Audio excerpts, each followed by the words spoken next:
জানি আল্লাহর রহমতে আপনি সবসময় ভালো থাকার দলে। তাই আর জানতে চাইনি আপনি কেমন আছেন। আমি আব্দুল্লাহ আল আনি। আমার বাসা ঢাকা জেলার ধামরাই থানার গাঙ্গুটিয়া ইউনিয়নের কাওয়াখোলা গ্রামে। আমি যে ঘটনাটি বলবো তা আমার নিজের সাথে আজ থেকে ৭-৮ বছর আগে ঘটে যাওয়া ঘটনা। আশা করি ঘটনাটি ভালো লাগবে। আমার পক্ষে ঘটনাটি স্টুডিওতে এসে ঘটনা বলা সম্ভব না। তাই ভাই, আমার ঘটনাটি যদি ভালো লাগে কাইন্ডলি আপনি পড়ে শোনাবেন। সরাসরি আমি আমার ঘটনায় চলে যাই। বলে রাখা ভালো, আমি ছোটবেলা থেকেই বেশ সাহসী। আমার ছোটবেলায় ইচ্ছে ছিল আমি বড় হয়ে একটা সাইকেল কিনব। যতদূর মনে পড়ে, যখন ২য় শ্রেণী থেকে ৩য় শ্রেণীতে উঠলাম, তখন নিজের জমানো টাকা দিয়ে মাঝারি সাইজের একটা সাইকেল কিনলাম। মাঝে ৫-৬ বছর খুব ভালোই কেটে গেল। ২০১১ সালে আমি জেএসসি এক্সাম শেষ করে ওই বছরই কোরবানির ঈদের ২য় দিন আমার বাসার সবাই সিদ্ধান্ত নিলাম যে পাশের জেলা মানিকগঞ্জের সাটুরিয়া থানায় আমার নানুর বাসায় বেড়াতে যাব। ওই দিন আমাদের বাসায় আমার বড় খালা আসে। আমার আম্মু বলল, তাহলে আমরা সবাই একসাথে যাব। আমাদের বাসা থেকে নানুর বাসা পায়ে হেঁটে ৬-৭ কিলোমিটার হবে। আরেকটা কথা, আমার নানুর বাসায় যাওয়ার জন্য ২টি রাস্তা ব্যবহার করা যায়। একটা পায়ে হেঁটে বিশাল চরের বুক দিয়ে মেঠো পথ ধরে, দ্বিতীয় রাস্তাটা সাইকেল দিয়ে কয়েকটা এলাকার ভিন্ন ভিন্ন রাস্তা ঘুরে যেতে হয়। আমাদের রওনা দিতে দিতে প্রায় সন্ধ্যা ঘনিয়ে আসলো। মাগরিবের আজান পড়ে প্রায় ২০-২৫ মিনিট বাকি। মাগরিবের আজান পড়তে প্রায় ২০-২৫ মিনিট বাকি। আম্মু খালা আমাকে তাদের সাথে যেতে বলল, কিন্তু আমার কাছে সাইকেলটা থাকায় আমি আমার সাইকেল নিয়ে যাব। সবাই বলল, ঠিক আছে, যেহেতু আমরা পায়ে হেঁটে যাব, আমাদের যেতে দেরি হবে, যেহেতু তুমি সাইকেল নিয়ে অন্য রাস্তা দিয়ে আমাদের আগে পৌঁছাতে পারবে। এই বলে তাদের কাছে থাকা ২টি ব্যাগ আমার কাছে আমার সাইকেলে দিল। ব্যাগে কি আছে জানতে চাইলে বলল যে গরুর কাঁচা গোস্ত, দুধ, মাছ, পিঠা আর কিছু ফল আছে। আম্মু আর খালার বহন করতে কষ্ট হবে ভেবে আমি কিছু না বলে সাইকেলে করে রওনা দিব। তখনই আম্মু বলল যে সাবধানে যেও। আমি ঠিক আছে বলে চলতে শুরু করলাম। ১০-১৫ মিনিট সাইকেলে চলার পর একটা বাজারে পৌঁছলাম। তখনও মাগরিবের আজান পড়তে ১০ মিনিট বাকি। বাজারটির পাশে নদী, আর নদীটা পার হলেই ওপারে নানুদের জেলা। নদী পার হওয়ার পর যখনই সাইকেলে উঠব, হঠাৎ আমার শরীরটা কেমন যেন শিহরণ দিয়ে উঠল। কেন আমি কিছু বুঝতে পারলাম না। কিছু না ভেবে চলতে থাকলাম নির্জন, জনমানব শূন্য কাঁচা রাস্তা ধরে। আশেপাশে কোনো বাড়িঘর নেই। গোধূলি বেলা পেরিয়ে সন্ধ্যা নামলে পেছনে দূরে ফেলে আসা বাজার, মসজিদ থেকে ভেসে আসছে মাগরিবের আজান, আর চারদিক থেকে ঘিরে আসছে কালো অতশূন্য অন্ধকার। ঠিক আমি তখন বিশাল বাঁশ বাগানের ভেতরে রাস্তা ধরে ডানের মোড় নিব। আমি তখনও ভাবিনি আমার সাথে কিছু ঘটতে চলেছে। হঠাৎ আমার চোখ যায় বাঁশবাগানের বাম পাশের শেষ প্রান্তে। আমি খুব ভালো করে অন্ধকারে দেখতে পাচ্ছিলাম ৭-৮ ফিটের একটা মহিলার আকৃতির, লাল পায়েরওয়ালা, হলুদ শাড়ি পরা, ঘোমটা দিয়ে আমার দিকে খুব দ্রুত আসছে। কিছুটা ভয় পাওয়ার পরও ভাবলাম মহিলাটি আমি যে রাস্তা ধরে যাচ্ছি সেও হয়তো এই রাস্তা দিয়ে কোথাও যাবে। কেন যেন ভয় পাবার পরও সাইকেল চালানো অবস্থায় ওই আকৃতিটার দিকে আমি অবাক হয়ে তাকিয়েছিলাম। এমন সময় শাফিন ভাই বিশ্বাস করবেন কিনা জানি না, মহিলাটি খুব দ্রুত আমার পাশে আসার কিছু আগে আমার গায়ে হালকা গরম বাতাসের পরশ লাগলো। আমি কিছু বুঝে ওঠার আগেই সাইকেলের কিছুটা সামনে দিয়ে সে চলে গেল। আর আমি দেখতে পেলাম মহিলাটার মুখ আর হাত ছিল না, তার পা ছিল বেশ মোটা আর লোমযুক্ত। অথচ মুখ না থাকা সত্ত্বেও ঘোমটা ঠিকই ছিল। কিন্তু এটা কি করে সম্ভব? তারপর আমি সাইকেলের সহ ব্যাগগুলো নিয়ে মাটিতে পড়ে গেলাম। মাটি থেকে উঠে চারদিকে তাকিয়ে দেখলাম মহিলাটি কোথাও দেখা যাচ্ছে না। আমার উঠে দাঁড়াতে সর্বোচ্চ 4 সেকেন্ড সময় লাগলো। এর ভেতরে কি কোনো মানুষ চোখের সামনে থেকে উধাও হয়ে যেতে পারে? এতে আমার বোঝার কিছু বাকি রইল না। আমি বুঝতে পারলাম আমার সাথে এতক্ষণ যাবৎ যা ঘটলো তা প্যারানর্মাল কিছু। আগেই বলেছি আমি বেশ সাহসী। আমি আর কিছু না ভেবে সাহস নিয়ে আল্লাহর নামে ৩ বার আয়াতুল কুরসি পাঠ করে শরীরে ফু দিয়ে সাইকেল দ্রুত চালিয়ে ওই জায়গা থেকে বেরিয়ে আসি। আর ভাবি আমার ভয় পেলে হবে না, আমাকে অনেক দূর রাস্তা যেতে হবে। শাফিন ভাই, ঘটনাটা এখানেই শেষ হলে পারত, কিন্তু না। আমার সাথে পেছনের রাস্তাটা কি হলো এটা ভাবতে ভাবতে সাইকেল চালাচ্ছি আর প্রচুর ঘামছিলাম। কিছুটা রাস্তা পেরিয়ে ছোট্ট একটা গ্রামে প্রবেশ করলাম। তখন বাজে রাত প্রায় ৭:৪০, ৭:৪৫-এর মতো। গ্রামে এ সময়টা অনেক রাত। গ্রামের কোনো মানুষজন ওই সময় রাস্তায় ছিল না, চারদিক নীরব নিস্তব্ধ অন্ধকার। গ্রামটা থেকে আমার নানুর বাসা সোজা পশ্চিমে আরো ১ কিলোমিটারের মতো হবে। আর এই গ্রামের পর কোনো গ্রাম বা লোকালয় নেই, আছে শুধু বিশাল চরের ভিতর একটা সরু রাস্তা। এক রাস্তার ওই রাস্তা ধরে আমাকে একা চলে নানুর বাসায় পৌঁছতে হবে। গ্রামে ঢোকার ২-৩ মিনিট পর দুটা পুরাতন বাধাই করা কবরের পাশে এসে আচমকা আমার সাইকেলের চেইনটা পড়ে যায়। একটু আগেই দেখলাম পুরো রাস্তাটা শুনশান ফাঁকা, আর যখন সাইকেলের চেইন লাগালাম তখনই কুকুরের সমান হবে এমন বিশাল একটা বিড়াল, যা কিনা আমার জীবনে আমি কখনো দেখিনি। বিড়ালটা, তার দুটি অস্বাভাবিক বড় এবং লাল চোখ, আমার ডান পাশে কবরের কাছ থেকে উঠে আমার সাইকেলের ডান পাশে ঝুলিয়ে রাখা যে ব্যাগটায় কাঁচা মাছ আর গরুর গোস্ত, ওই দিকটাকে এগিয়ে আসছে। এটা দেখে আমার বুঝতে দেরি হয়নি। আমি ওখানে আর এক মুহূর্ত দেরি না করে শরীরের সমস্ত শক্তি দিয়ে সাইকেল চালাতে শুরু করি। আর খুব দ্রুত চালানোর কারণে খুব ক্লান্ত বোধ করায় বেশ কিছু দূরে যাবার পর বিশাল বড় খুব মোটা পুরাতন আর একটা আম গাছের কাছে দাঁড়াতেই পেছনে তাকিয়ে দেখি আমার থেকে পেছনে প্রায় ৩০-৩৫ মিটার দূর থেকে ৭-৮ ফিট লম্বা একদম সাদা কাপড় পরা মানব আকৃতির একটা অবয়ব মনে হচ্ছিল আমাকে ধরার জন্য দৌড়চ্ছে আর হাতের ইশারায় ডাকছে। এসব দেখে আমি জীবনের সর্বোচ্চ শক্তি দিয়ে কাদা উঁচু নিচু রাস্তা দিয়ে সাইকেল চাললাম। আর ওই সময়টা আমার ভিতর হয়তো আমি ছিলাম না। আমি ছিলাম না। কোনো এক সময় নানুর বাসার উঠোনে এসে সাইকেল সহ আমি অজ্ঞান হয়ে পড়ে যাই। যখন আমার জ্ঞান ফিরে আসছে শাফিন ভাই, তখন আমার পাশে আমার আম্মু, বড় খালা সহ নানুর বাসার সবাই ছিল। আম্মু আমাকে বলল, তোমার কি হয়েছিল? তোমার আসতে এত দেরি হলো কেন? আমি সবকিছু বিস্তারিত জানানোর পর আমি জানতে পারলাম শাফিন ভাই, আমার আম্মু এবং বড় খালা আমার আসার মিনিট ২০ আগে আমার নানুর বাসায় এসেছে। এটা কি করে সম্ভব? যে জায়গায় আমি তাদের আসারও প্রায় ৪০ মিনিট তো আগে আসবই। আমি এখনো সেটা মেনে নিতে পারি না।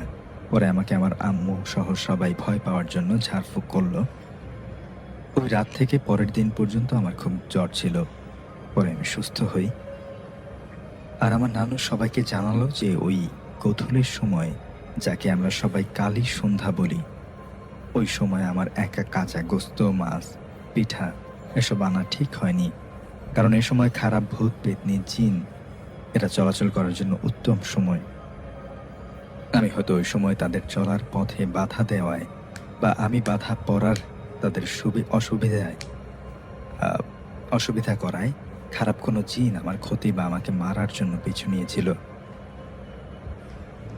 নানু আরো বলল যে আমি ভালো করেছিলাম শেষবার তাদের ডাকে সাড়া না দিয়ে সাহসিকতার সাথে ওই জায়গা থেকে সরে আসায় প্রাণে রক্ষা হয়।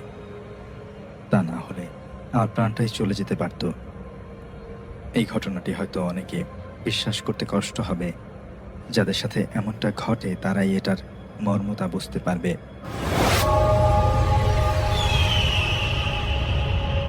আজকে আমি যেই স্টোরিটি শেয়ার করব, এটি আমার যে জেলা, রাজবাড়ী জেলার কালুখালী উপজেলার একটি ঘটনা। ঘটনাটির সময় অনেক আগের, 1965 সালে। ঘটনাটি আমি যার কাছে শুনেছি, ওনার নাম হচ্ছে কবিল উদ্দিন, আর ওনার দাদা যিনি, তার নাম হলো খয়ের উদ্দিন। বেসিক্যালি ওই খয়ের উদ্দিনের কাছ থেকেই তার যে নাতি কবিল উদ্দিন, উনি শুনেছেন, এবং তার কাছ থেকেই আমার শোনা, বা তার কাছ থেকে আমার কালেক্ট করা। তো কথা না বাড়িয়ে আমি ঘটনাতে চলে যাই। খয়ের উদ্দিন উনি বেসিক্যালি শাড়ির ব্যবসা করতেন আগেকার দিনে, বা আমরাও দেখেছি। আর গোটা ধরেন যে 10-12 বছর আগেও কিন্তু অনেকেই বাড়িতে শাড়ি এনে বিক্রি করতেন। এখন তো অতটা দেখা যায় না, আগে কিন্তু এটা ছিল। তো খয়ের উদ্দিন উনি কালুখালী থেকে রাজবাড়িতে যেতেন। রাজবাড়ী শহরে গিয়ে বিভিন্ন এলাকায় ঘুরে ঘুরে উনি শাড়ি বিক্রি। আবার দেখা যাচ্ছে সন্ধ্যার পর একটা ট্রেন ছিল, ট্রেনে আবার উনি কালুখালী চলে আসতেন। তারপর ওখান থেকে 1 কিলোমিটার দক্ষিণে ওনার বাড়ি ছিল, সেখানে চলে আসতেন। এটা ওনার মোটামুটি প্রতিদিনের একটা কাজ ছিল। ওনার বাড়ির পাশে বিশাল একটা জঙ্গলের মতো ছিল। এখানে একটি বিষয় বলে রাখি, রাজবাড়ী জেলার সর্বশেষ উপজেলা কালুখালী। আমি কালুখালী নিয়ে এর আগেও বেশ কিছু ঘটনা বলেছি, এবং সামনেও আমি চেষ্টা করব আরও বেশ কিছু ঘটনা সংগ্রহ করার জন্য। কালুখালীতে অনেক হন্টেড প্লেস আছে, এবং সেই কেন্দ্রিক অনেক ঘটনা রয়েছে। আমি এর আগেও বেশ কয়েকটি ঘটনা শেয়ার করেছি।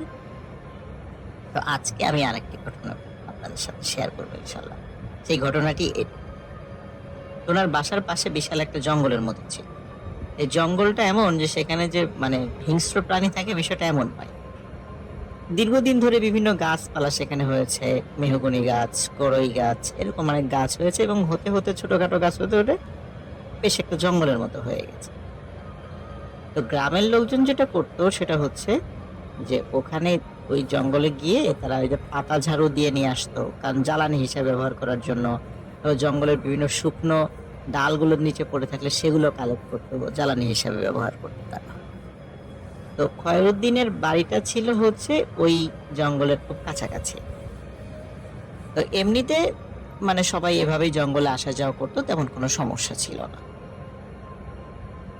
একদিন খয়রুদ্দিনের ওয়াইফ উনি সকালে উঠে জঙ্গলে পাতা সংগ্রহ করার জন্য গিয়েছেন। ঝুড়ি এবং একটা ঝাড়ু নিয়ে সেখানে পাতা সংগ্রহ করার জন্য জঙ্গলে প্রবেশ করে।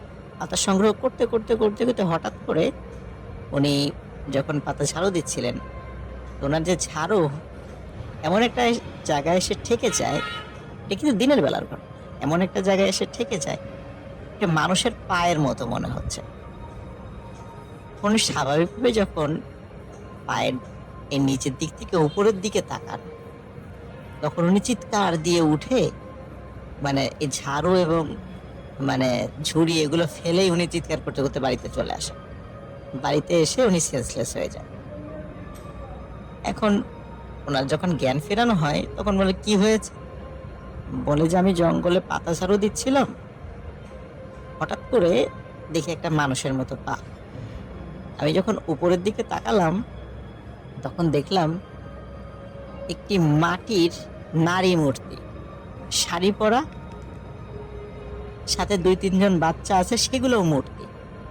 এবং দেখলাম সে এরকম মূর্তি একটা দুইটা না, এরকম বেশ কিছু, কখনো কোনো পুরুষের মূর্তি, কখনো কোনো নারীর মূর্তি, কারো বয়স বেশি কারো বয়স কম, এরকম। এরকম তো আগে কখনো দেখি নাই। হঠাৎ করে এরকম এত মূর্তি দেখে আমি প্রচন্ড ভয় পেয়েছি, এবং আমি বাসায় অজ্ঞান হয়ে গেছি। তখন অন্যরা বলে যে আমরাও তো প্রতিদিনই যাই, তো ওই এরকম তো কোনো ঘটনা তো আমরা আগে কখনো দেখিনি।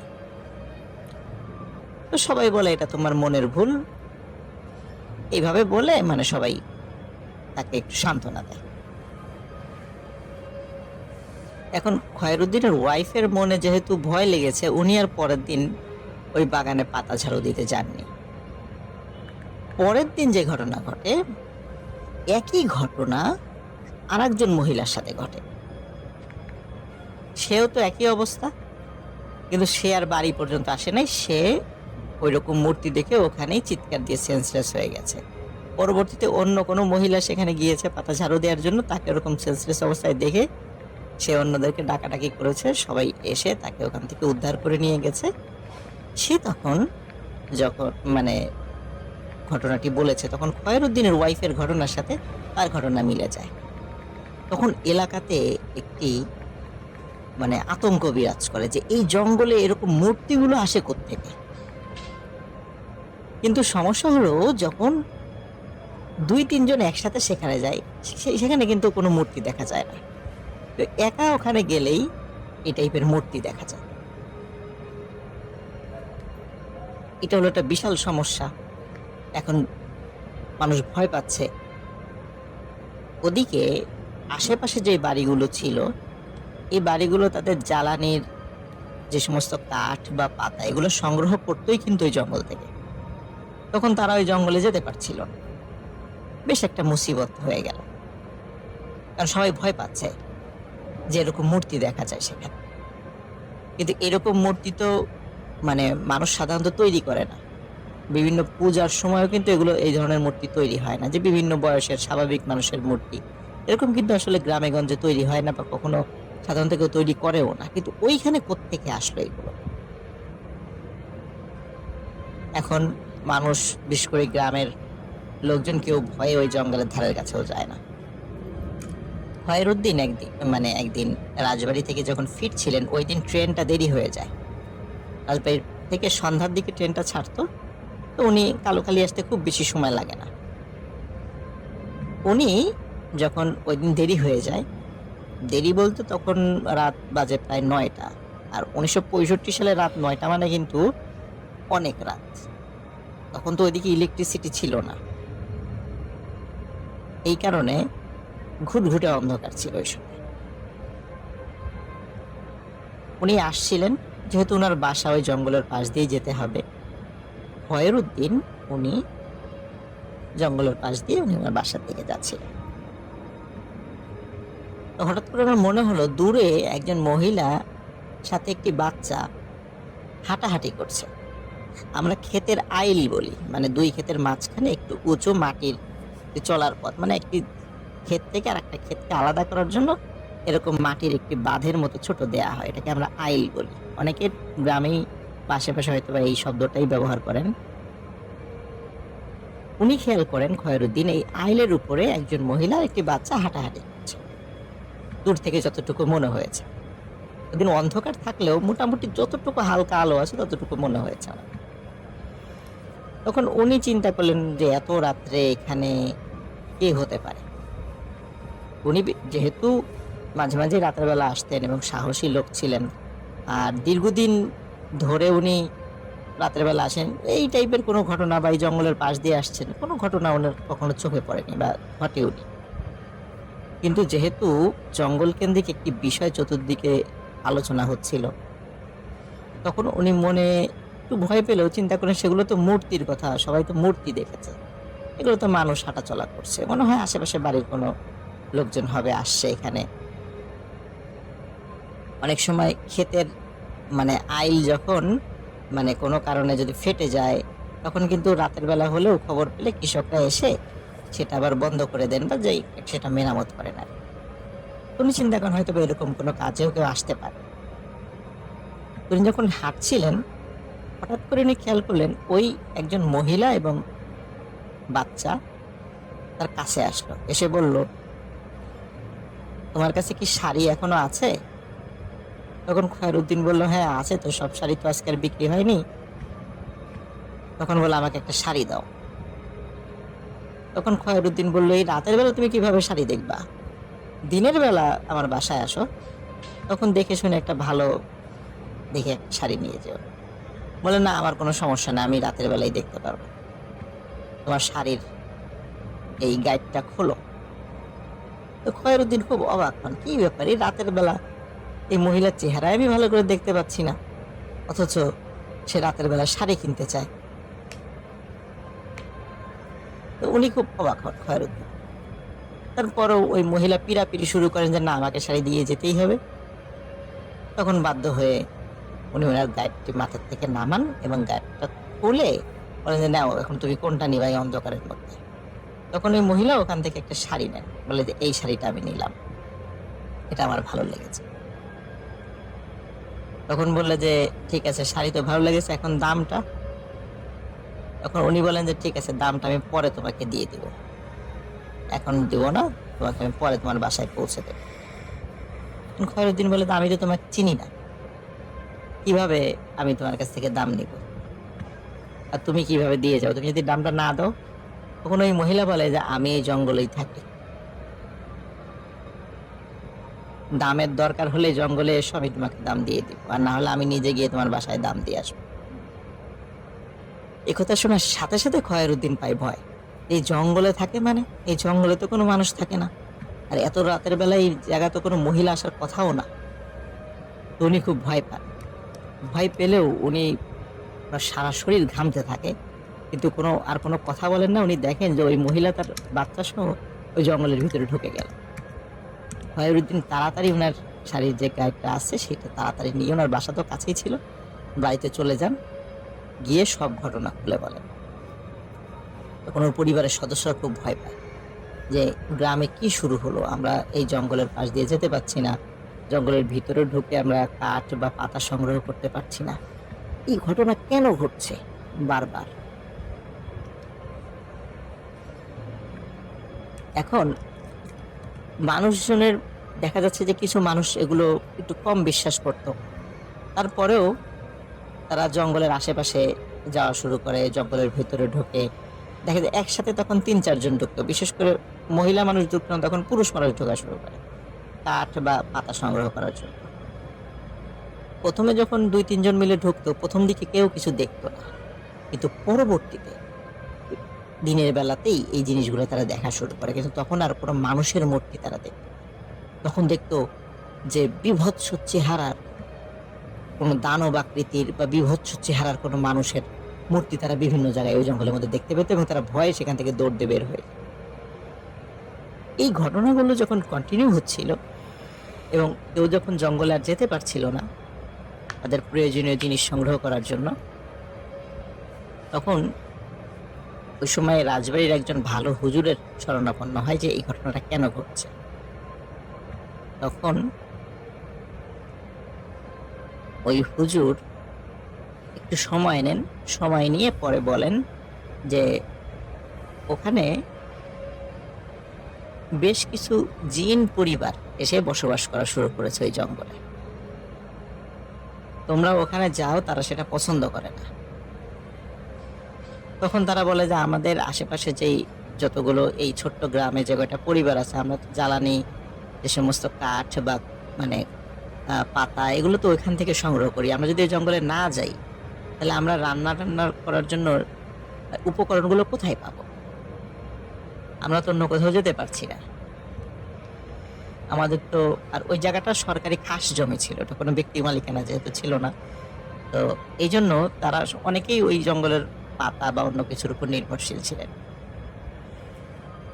তখন বলে যে আচ্ছা ঠিক আছে, তাহলে এটা কি সমাধান করা যায়। তখন ওই হুজুরকে খুব ভালো করে তারা রিকোয়েস্ট করেন যে যদি জিন এখানে থেকেই থাকে তারা যেন এখান থেকে চলে যায়। তো হুজুর বললেন যে ঠিক আছে, আমি একটু সময় নিচ্ছি, আমি তাদেরকে বলে দেখবো যে আসলে কি করা যায়, তুমি ৭ দিন পরে আসো। তোমরা ৭ দিন পরে আসো যারা এসেছিলেন হুজুরের কাছে। তো ৭ দিন পরে ওনারা আসেন, ওনারা আসার পরে বলেন যে কোনো রেজাল্ট আছে কিনা। তখন বলেন যে আসলে এখানে যে জিন পরিবারগুলো এসেছে ওরা খারাপ না, এরা ভালো, ওরা এখানে আবাসন মানে এখানে দীর্ঘমেয়াদে থাকার জন্যই তারা এখানে এসেছে, কিন্তু ওরা জানতো না যে তোমরা এখান থেকে এই জঙ্গলের কাঠ বা পাতার উপর নির্ভরশীল, তোমরা যে এখানে বারবার আসো প্রতিদিন, এতে ওরা ডিস্টার্ব ফিল করে, আর তোমরা মূর্তি যেগুলো দেখো ওগুলো আসলে ওরাই তোমাদেরকে প্রথম দিকে ভয় দেখানোর চেষ্টা করেছিল, কিন্তু তোমরা ভয় পাও না। পরে যখন পুরুষ মানুষ আসা শুরু করলো, ওরা বীভৎস মূর্তির সুরত ধরে ওখানে দাঁড়িয়ে থাকে। তো ওরা চায় যে তোমরা না আসো, কিন্তু ওদেরকে রিকোয়েস্ট করেছি, যেহেতু তোমরা এই জঙ্গলের কাঠ বা পাতার উপর নির্ভরশীল, ওদেরকে বলেছি ওরা যেন অন্য কোথাও চলে যায়। তখন ওরা বলেছে যে যেহেতু আমরা এখানে নতুন আসছি, অন্য কোথাও যেতে আমাদের একটু সময় লাগবে, সুতরাং আমরা যতদিন না না যাই ততদিন পর্যন্ত ওরা যেন এই জঙ্গলে না আসে। তখন হুজুর ওনাদেরকে বলেন, ওনাদেরকে বলতে যারা আবার শুনতে আসছে গ্রামের লোকজন হুজুরের কাছে, যে ওরা এই বলেছে। তখন ওখানকার লোকজন বলেন যে আচ্ছা ঠিক আছে, ওরা যতদিন না না যায় আমরা কেউ জঙ্গলে যাব না, আমরা কষ্ট করে অন্যভাবে সেগুলো মানে জ্বালানি উপকরণগুলো আমরা সংগ্রহ করার চেষ্টা করব। তো শ্রোতা বন্ধুরা, এরকম অবস্থা প্রায় 6 মাস ছিল। 6 মাস পর ওই জঙ্গলে এই টাইপের আর কোনো কিছু দেখা যায়। পরবর্তীতে ওই হুজুরি খবর পাঠায় যে ওই জিনেরা এখান থেকে চলে গেছে। এখন তো সেই জঙ্গলগুলো সেরকম নাই, আস্তে আস্তে সেখানে আবাসন হয়েছে, সেগুলো কেটে সাফ হয়ে গেছে, অনেক বিভিন্ন স্থাপনা নির্মিত হয়েছে সেই জায়গা দিয়ে। এখন সেই জঙ্গলগুলো এখন আর নেই, এখন একদমই প্রায় পরিষ্কার বললেই চলে সেই জায়গাগুলো। আসসালামু আলাইকুম প্রিয় লিসেনার্স, আমি আজকে আপনাদের সঙ্গে যেই ঘটনাটি শেয়ার করতে চাচ্ছি, এই ঘটনাটা গ্রামের একটা ঘটনা। আমার বন্ধু রাশেদের সাথে ঘটে গিয়েছে এই ঘটনাটা। তো আমি সরাসরি ঘটনায় চলে যাচ্ছি। রাত সেদিন প্রায় 2:30 বাজে। আকাশে কোনো রকম চাঁদ নেই, চারদিকটা এত বেশি মানে নিস্তব্ধতা আর এত বেশি ভয়ানক লাগতেছে, যেন মনে হচ্ছে যে আজকে আমাবস্যার রাত, বা এমন মনে হচ্ছে যে পৃথিবীটা কেমন যেন থমকে গেছে, এরকম একটা অবস্থা। তো গ্রামের শেষ প্রান্তে একটা পুরনো বাঁশঝাড় আছে, যেই বাঁশঝাড়টাকে গ্রামের লোকেরা সবাই বলে মরা বাঁশঝাড়। এই মরা বলার কারণ হচ্ছে এখান থেকে কেউ বাঁশ কাটে না, আর এখানকার বাঁশগুলো অনেক ভয়ানক। রাত্রের বেলা এখানে অনেক রকমের শব্দ শোনা যায়, অনেক রকমের ঘটনা কিন্তু এখানে ঘটে। এর কারণ হচ্ছে বহু বছর আগে নাকি সেখানে এক বৃদ্ধ লোকের রহস্যজনকভাবে মৃত্যু হয়েছিল। এই মৃত্যুর পর থেকেই এই মরা বাঁশঝাড়টাকে নিয়ে মানুষ অনেক রকমের ঘটনা, অনেক রকমের কাহিনী, অনেক রকমের ভয়ানক জিনিস রচিত আছে। তো আমি আজকে যে ঘটনাটি বলছি, সেই ঘটনাটা আমার বন্ধু রাশেদের সঙ্গে ঘটে যাওয়া একটি ঘটনা। সেদিন রাশেদ মাছ ধরে জাল তুলে বাড়ি ফিরছিল, তার জাল মাছ সব কিছু নিয়ে বাড়ি ফিরতেছিল আর কি। তো বাড়ি ফেরার পথে এমনিতেই মাছ মারার পর শরীর ক্লান্ত থাকে, একদম ক্লান্ত শরীর নিয়ে সে মানে বাড়ি ফিরতেছে। কিন্তু সে বুঝতে পারলো যে তার মাথার মধ্যে অদ্ভুত রকমের একটা অস্বস্তি কাজ করতেছিল, এত বেশি অস্বস্তি যে তার একটু বসে রেস্ট নিলে মনে হয় ভালো হতো। তো আস্তে আস্তে ওই বাঁশঝাড়ের কাছে আসতেই সে হঠাৎ করে শুনতে পেল কেউ যেন ফিসফিস করে তার নাম ধরে ডাকছে, রাশেদ, এ রাশেদ, এরকম আর কি, মানুষের কণ্ঠে আর কি এরকম। তো রাশেদ এমনিতেই মাথা খারাপ, মাথা ব্যথা করতেছে, এইরকম একটা ডাক শুনে আবার সে থমকে গেল। তারপর চারদিকে তাকালো, দেখলো যে আসলে কেউ নেই, কোনো কিছুই নেই। মানে বুঝলাম না কি হলো এটা, সে আর কি একটু হতবাকই হইল, মাথা ব্যথা করতেছে, মেজাজ খারাপ। তারপর সে কী করলো, মানে চারদিকটা আরও একটু ভালো করে দেখলো।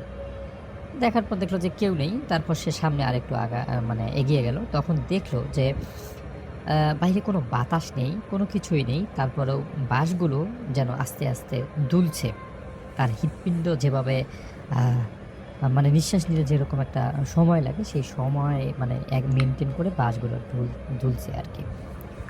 সে নিজেকে বোঝালো যে আসলে ভয় পাওয়ার কিছুই নেই, এখন তো তেমন রাতও হয়নি, তো কোনো কিছু হয়তো এটা কানের কাছে লেগে গেছে বা বাতাসে হয়তো এটা দুলছে, খাচ্ছে, এটা হতেই পারে, কারণ বাঁশ ঝাড় অনেক ভেজাল হতে পারে। তো সে তার মতো আবার চলতে শুরু করলো। কিন্তু সে হঠাৎ করেই দেখলো, মানে শুনতে পারলো সেই শব্দটা আবার আসতেছে, রাশেদ, এ রাশেদ, আমারে দেখ। এই শব্দটা মনে হলো রাশেদের খুব কাছ থেকে আসলো।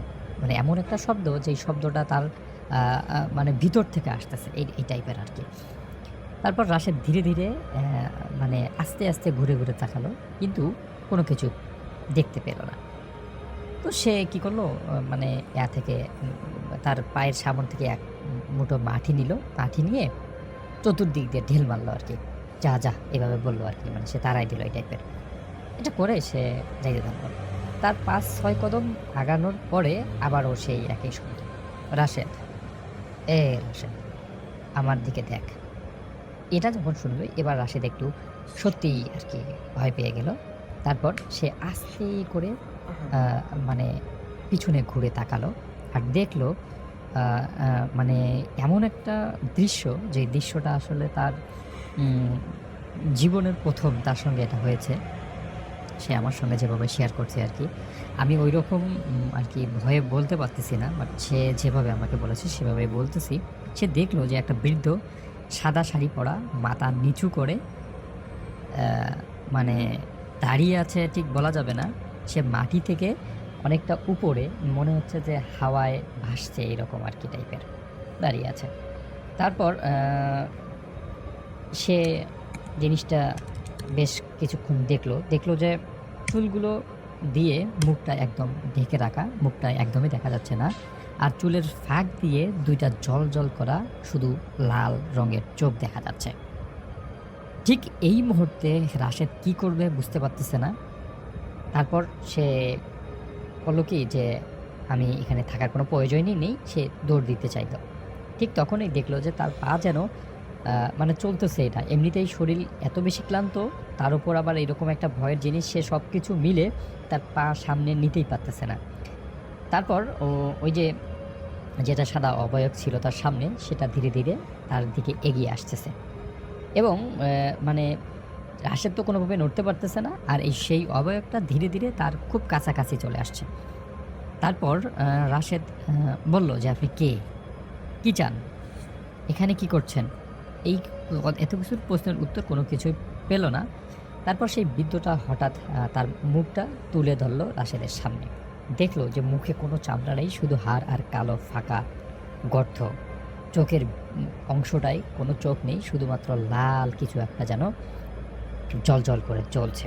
রাশেদ চিৎকার করতে চাইল, কিন্তু কোনোভাবেই সে চিৎকার করতে পারল না। কারণ মানে তার সবকিছুই যেন অবাস হয়ে গেছে এবং বাতাসে এমন একটা মানে পরিবেশ তৈরি হলো, সেই বাঁশঝাড়টা একটা ভুতুড়ে বাঁশঝাড় তৈরি হয়ে গেল। তারপর সবকিছু মিলে এখন রাশেদ আসলে কি করবে কিছুই তার আরকি কাজ করতেছে না। তার ব্রেন কাজ করতেছে না, হাত কাজ করতেছে না, পা কাজ করতেছে না, শরীর কাজ করতেছে না। শুধুমাত্র সে চোখ দিয়ে এই দৃশ্যটা মানে দেখতেছে এবং অনুভব করতেছে আরকি, জাস্ট এতটুকুই। সে তারপর অনেক কষ্ট করে তার যে হাতে মানে জালটা ছিল, সেই জালটা মানে একটা ছুঁড়ে মারল আরকি। তো ছুঁড়ে মারার পর দেখল যে তার সামনে আর কিছুই নেই। তারপর সে ভাবল যে হয়তো আমাকে খারাপ কোনো কিছু আক্রমণ করতে চাচ্ছে। সে তাড়াতাড়ি বাড়িতে ফিরতে চাইল। তো যখন সে বাসঝাড়টার ঠিক মানে শেষ প্রান্তে যাবে, ঠিক সেই মুহূর্তে তাকে পিছন থেকে একটা বাঁশ দিয়ে মানে বাঁশ একটা হেলে গেছে আরকি তার মাথার উপর। সে আটকা পড়ে গেল। বাঁশ যখন হেলে পড়ল তখন তো এটা অনেক ভয়ানক। সে ভাবতেছে যে আসলে বাঁশ তো একটা হেলে পড়ার কথা না। এখানে কোনো মানুষ আছে নাকি? সবকিছু মিলে তার যে ভয়টা ছিল, এই ভয়টা এখন আরো দ্বিগুণ হয়ে গেল। তো এই দ্বিগুণ হয়ে যাওয়ার পরে সে শুধুমাত্র তার ঘাড়টা ঘুরিয়ে পিছনের দিকে তাকাতেই দেখল যে বিশাল লম্বা একটা সাদা আলখাল্লা পড়া কিছু একটা তার মানে সামনে এখন দাঁড়িয়ে আছে। এটা দেখার পর তার শরীরে আর মানে কন্ট্রোল করতে পারল না। সে এখানেই সেন্সলেস হয়ে পড়ে যায়। তারপর সেই মানে তার যে মাঠ ছিল, তার যে আরো যারা ছিল আরকি, তারা যখন আসতেছিল তখন দেখে যে রাশেদ এখানে অজ্ঞান অবস্থায় পড়ে আছে। তারা রাশেদকে নিয়ে পাশেই একটা মসজিদ ছিল, সেই মসজিদে নিয়ে যায়। তখন আ আ এশায়ের নামাজের কিছুক্ষণ পর যখন ইমাম সাহেব তাকে দেখল, তাকে সূরা তারপর কিছু পানি পড়া দিল। দিয়ে রাশেদ আসলে জ্ঞান ফিরল। জ্ঞান ফেরার পর রাশেদকে জিজ্ঞাসা করা হলো, "কি হইছে? কেন হঠাৎ করে এই অবস্থা। পরে রাশেদ সব কিছু যখন তাদেরকে বলল, তারা আসলে আলহামদুলিল্লাহ পড়ল। কারণ এই জিনটা তার তেমন কোনো ক্ষতি করতে পারেনি। শুধুমাত্র তাকে যে ওই যে কি বলে ভয় দেখিয়েছে, তার কোনো ক্ষতি করতে পারেনি। তারপর ইমাম সাহেব আসলে তার ব্যাখ্যা দিল, হয়তো ওই যে তার কাছে কাঁচা মাছ ছিল, সেই মাছগুলোর লোভে পড়েছিল হয়তো কিছু জিন। কিন্তু রাশেদ তো একটু সাহসী টাইপের ছিল, সে এই জিনগুলোকে দমন করতে পারছে। তারপর আসলে তাকে কয়েকদিনের জন্য রেস্ট করতে বলা হয়, মাছ মারতে নিষেধ করা হয়। তারপর রাশেদের কয়েকদিন রাতে এইরকম জ্বর আসতো, ভীষণ কাঁপুনি দিয়ে জ্বর আসতো। বাড়ির যত ঠান্ডার পোশাক ছিল সবগুলো তার উপর দিলেও তার এই জ্বরটা থামতো না, কাঁপুনিটা থামতো না। এর কিছুদিন পর আসলে তাকে একজন ভালো কবিরাজ দেখা হয়। তো কবিরাজ দেখানোর পর সে আর কি এখন মোটামুটি সুস্থ। কিন্তু ওই যে তার যে মাছ মারার যে একটা শখ ছিল রাত্রের বেলা, দিনের বেলা মাছ মারা নিয়ে যে তার যে একটা কৌতূহল ছিল, সেই কৌতূহলটা আর তার মধ্যে থাকে না। সে মানে মাছ মারাটা একদম ভুলেই যায়, আর কখনো সে মাছ মারতে যায়ও নি। তো রাশেদের ঘটনা ছিল এটা। আমাকে এই ঘটনাটা রাশেদ শেয়ার করেছিল আমার বন্ধু। তো ঘটনাটা কেমন লাগলো জানি না। যদি ঘটনাটা ভালো লাগে অবশ্যই শেয়ার করবেন। আর যারা শুনছেন তাদের কাছে রিকোয়েস্ট থাকবে, কেমন লাগলো জানাবেন। সবার মঙ্গল এবং সুস্বাস্থ্য কামনা করছি। আল্লাহ হাফেজ। এটি জাহাঙ্গীরের নানার সাথে ঘটে যাওয়া একটি কাহিনী, যথারীতি গ্রামের কাহিনী। তো কাহিনীর প্রেক্ষাপট হচ্ছে গ্রামের চাষাবাদের সময়কার একটি রাত্রি, যখন গ্রামে ইরিগেশন করে এবং আপনারা জানেন যখন সেচ দেয়, তো আমন ধানের সময় ছিল সেটা, এবং আমন ধানে রাতে পানি দিতে হয়। এই কারণে জাহাঙ্গীরের নানা প্রতিদিন রাতেই তিনি তাদের যে পাম্প ছিলেন, যেখান থেকে তিনি মানে পাম্প থেকে পানি সেচ করে খেতে ডিস্ট্রিবিউট করেন, মানে খেতে, ওখানে নাকি খেতে বিভিন্ন ক্যানাল কেটে কেটে নিয়ে যেতে হয়, এবং সেই পাম্পে উনি থাকতেন এবং রাতের বেলা যে থাকতেন ওই সময়টাতে, কারণ পানি ডিস্ট্রিবিউশনের দায়িত্বটা ওনার উপর ছিল। ওনাদের খেতে বিশেষ করে এই পাম্প দিয়ে পানি দিতে হতো না। তো উনি যথারীতি প্রায়ই এরকম রাতে থাকতেন এবং উনি সেই ওনার পাম্পগুলোই করতেন, এবং তার কাজটা এরকম ছিল, যেটা জাহাঙ্গীর লিখেছে, যে একটা সময় রাতের মধ্যে কোনো একটা সময় ওনাকে হেঁটে যেটা করতে হতো, পানির দিক পরিবর্তন করে দিতে হতো, ক্যানালের একটা ক্যানালের মাথা বন্ধ করে আরেকটা খুলে দিতে হতো, যাতে সেই পানিটা যে ওই ক্ষেতের মধ্যে পড়তে পারে। তো মোটামুটি এই ডিস্ট্রিবিউশনটা করার জন্য, তদারকি করার জন্য থাকতে হয়। তো উনি যেদিনকার ঘটনা, সেদিন রাতে তিনি সেইভাবেই তার সেই পাম্প হাউসে ছিলেন, এবং রাতের বেলা তিনি খাওয়া দাওয়া করে চলে যান তার সেই পাম্প হাউসে। এবং পাম্প হাউস হয়তো আপনারা দেখেছেন, যেখানে পাম্পের জন্য মানুষ থাকে, সেটা হচ্ছে একটা সাধারণত বড় পানির পাম্প থাকে এবং তার পাশেই একটা ঘর থাকে, ঠিক পাশাপাশি। তো এরকমই একটা ঘরে উনি রাতের বেলা বসে আছেন, সময় কাটছে, খাওয়া দাওয়া করে গিয়েছেন, বেশ অলস সময় বসে বসে চিন্তা করছেন। পাম্প চলছে, পাম্পের একঘেয়ে একটা শব্দ কানে আস্তে আস্তে এক সময় সেটা মানুষের মানে কানে ইউজ টু হয়ে যায়, মানুষ সেটার সাথে অভ্যস্ত হয়ে যায়। ওনারও সেরকম হয়েছে, তার কাছে আর অস্বস্তি লাগছে না, বসে আছে, কিছু করার নেই। রাতের বেলা, গ্রামের রাত, অনেক রাত হয়ে গেছে। তো যখন ঠিক অনেক রাত, গভীর রাত, হয়তো বা মধ্যরাত 12টা বা এরকম হয়ে গেছে, গ্রামের মধ্যে 12টাই অনেক অনেক গভীর রাত বলা হয়। তো সেই সময়টাতে উনি শুনতে পেলেন যে শেয়াল ডাকছে, দূর থেকে শেয়াল ডাকছে, এবং শেয়ালের ডাকগুলো শুনে উনি চিন্তা করলেন যে বেশ খানিকটা সময় তো পার হয়ে গেছে, তো যেই ক্ষেতে পানিগুলো যাচ্ছিল, এখন সময় এসছে উনি চেঞ্জ করে আরেকটা খেতে সে পানিটাকে দেবেন। তো উনি যথারীতি ওনার সেই বিছানা থেকে ওঠেন, উঠে উনি হেঁটে হেঁটে বের হন। বাইরে বেরিয়ে চারিপাশে তাকান। ওনার কাছে ওই দিনকার রাতটা একটু কেমন জানি লাগছিল, কারণ উনি যখন বাইরে তাকান দেখেন যে চারিপাশে বেশ ঘন একটা কুয়াশার মতো তৈরি হয়েছে, কিন্তু এই কুয়াশার চাদরটা কিন্তু আসলে ওই সময়টা থাকার কথা না। ওই সময়টা আসলে বেশ পরিষ্কার থাকার কথা চারিপাশ।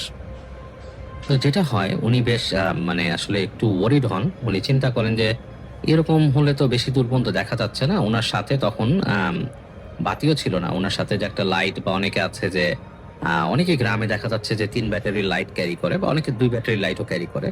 তো ওনার কাছে সেরকম কোনো লাইট উনি নিয়ে যাননি, আর উনি ওটা চিন্তা করেননি। ওনার ওই রুমের ভেতরে একটা হ্যারিকেন আছে, উনি চিন্তা করছিল যে কোনো প্রয়োজন হলে হ্যারিকেনটা বের করবেন, বাট ওনার ওই সময় মনে হচ্ছিল যে আমি কি হ্যারিকেনটা নিয়ে আসবো ভেতর থেকে, বাট কিছু একটা মনে করে চিন্তা করলেন, না আমি হেঁটে যাই। উনি আস্তে ধীরে হাঁটা ধরলেন, তার মেশিনের আইল ধরে আর কি, যেখান থেকে ফার্স্ট যে ক্যানাল দিয়ে পানি যায় সেটার পাশ দিয়ে উনি হেঁটে হেঁটে যাচ্ছেন। তো হেঁটে যেতে যেতে যেতে যেতে এবং যখন অনেকখানি চলে আসছেন, উনি যেখান থেকে মানে ওনার মূল ধারাটা বা মূল ক্যানালটা ওনার যখন নাকি চলে গেছে 3-4 দিকে, উনি খেয়াল করে দেখলেন যে কোন ক্ষেতে উনি খুলবেন। তখন উনি কি করলেন, প্রথম ক্ষেতের ইটা দেখে উনি মোটামুটি ওখানে একটা মানে যেটা বন্ধ করে উনি হেঁটে হেঁটে সামনের দিকে গেলেন। তো যেই ক্ষেতটাকে উনি করবেন, তো যত অনেক দূর যাওয়ার পর বেশ খানিকটা দূর উনি যখন চলে গেছেন, তিনি খেয়াল করলেন যে পেছনের যে ওনার যে পাম্প ঘরটা সেটাকে খুব একটা দেখা যাচ্ছে না, মনে হচ্ছে একটা কুয়াশার চাদরে ঢেকে আছে। তো এই জিনিসটা ওনার কাছে খুবই আনইউজুয়াল লাগলো, কারণ উনি আসলে এই ধরনের কুয়াশা এই সময়টাতে উনি খেয়াল করেননি। মানে এই সময়টাতে ওই কুয়াশাটা ওনাদের ওইখানে ওইভাবে পড়ে না। আবার ভাবলেন হয়তো আবহাওয়া একটা মানে পরিবর্তন এসছে, হতেও পারে হয়তো কোনো একটা কারণে এরকম জায়গাটায় এই ধরনের কুয়াশায় ছেয়ে গেছে। তো এরকম চিন্তা করতে করতে উনি হাঁটতে হাঁটতে খেয়াল করতে থাকলেন, খুব কীন ভাবে চেষ্টা করছেন খেয়াল করতে যে মানে ওই ক্ষেতের পাশের যে জায়গাটা। তো এরই মধ্যে আকাশের মেঘটা অনেকটা সরে গিয়ে হালকা একটা চাঁদের আলো ভেসে উঠলো আকাশে। তো উনি তখন ভালো মতন দেখতে পেলেন যে মোটামুটি ওই আলোতেই, অনেক অন্ধকারের মধ্যে অল্প আলো অনেক আলো মনে হয়, এবং যদি বিস্তীর্ণ ক্ষেতের সামনে থাকেন তাহলে কিন্তু আপনি দেখতে পাবেন ক্ষেতটাকে, রাতের অন্ধকারও দেখতে পারবেন, আকাশে নিজস্ব একটা আলো আছে। তো সেই আলোতেই উনি খেয়াল করে দেখতে পারলেন যে কোন ক্যানেলটাতে ওনার পানি দরকার, সেটা আরো খানিকটা দূরে ছিল।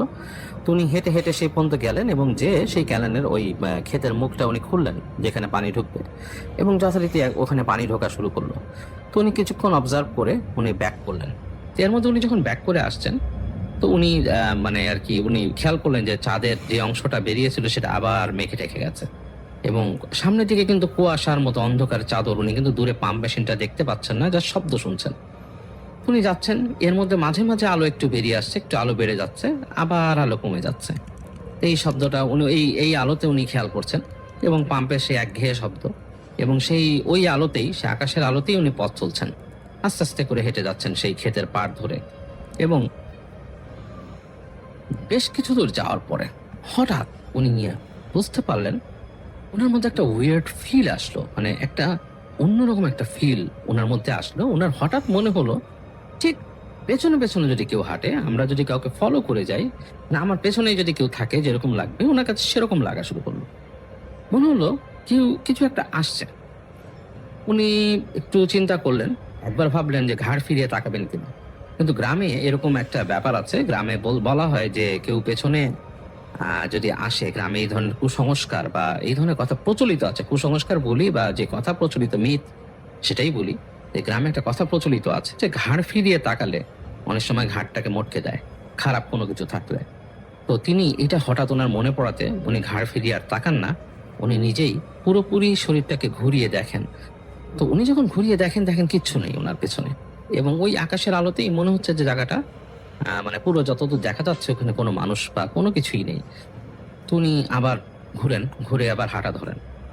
তো উনি যখন হাঁটছেন, এবার উনি একটু জোরে হাঁটা শুরু করেন। উনি কেমন যেন একটা ভয় পেয়েছেন। ওনার মনে হচ্ছে যে খুব শীঘ্রই ওনাকে ফেরা দরকার ওনার সেই পাম্পের রুমে। তো উনি একটু দ্রুত পায়ে হাঁটা শুরু করেছেন, এবং এর মধ্যে কিছুটা হোঁচটও খাচ্ছেন, কারণ ক্ষেতের পাশের জায়গা।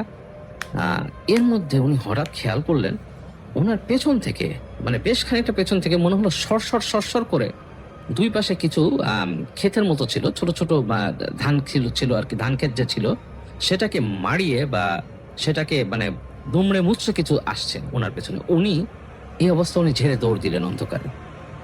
উনি দৌড়াচ্ছেন, উনি কিন্তু পাম্প ঘরটাকে দেখছেন না, এবং ওনার মনে হচ্ছে ঠিক ওনার পেছনে চলে আসছে কেউ। তো এরকম মানে শব্দ পেতে পেতে উনি একসময় দেখলেন আবার সেই ঘর মানে সেই ক্ষেত দুমড়ে মুচড়ে আসার শব্দটা কমে গেছে, এবং উনি একসময় আবিষ্কার করলেন দূর থেকে এই কুয়াশা থাকার পরও পাম ঘরটা দেখা যাচ্ছে।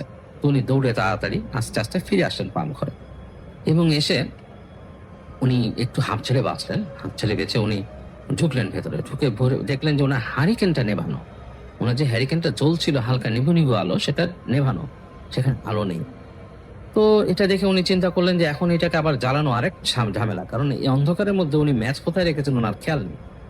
তো এই চিন্তা করে একটু ভয়ও পেয়েছেন, এবং উনি তাড়াতাড়ি আর কোনো কথা না বলে উনি আস্তে করে ওনার যে পাম ঘরে যে ওনার যে খাটটা ছিল বা বিছানাটা চকিটা সেটার উপর উনি শুয়ে পড়েন। শুয়ে পড়ে প্রচন্ড ক্লান্ত ছিলেন তিনি। দিনের বেলা উনি অনেকটা কাজ করেছেন ওই দিন, এবং রাতের বেলাও ওনাকে এই যে এই পাম্পের এই সেচের ব্যাপারগুলো দেখতে হয়েছে। তো উনি বিছানায় শুয়ে চোখ বন্ধ করে চিন্তা করতে করতে এক সময় উনি ঘুমের অতলে তলিয়ে যান। তো কতক্ষণ ঘুমিয়েছেন ওনার খেয়াল নেই।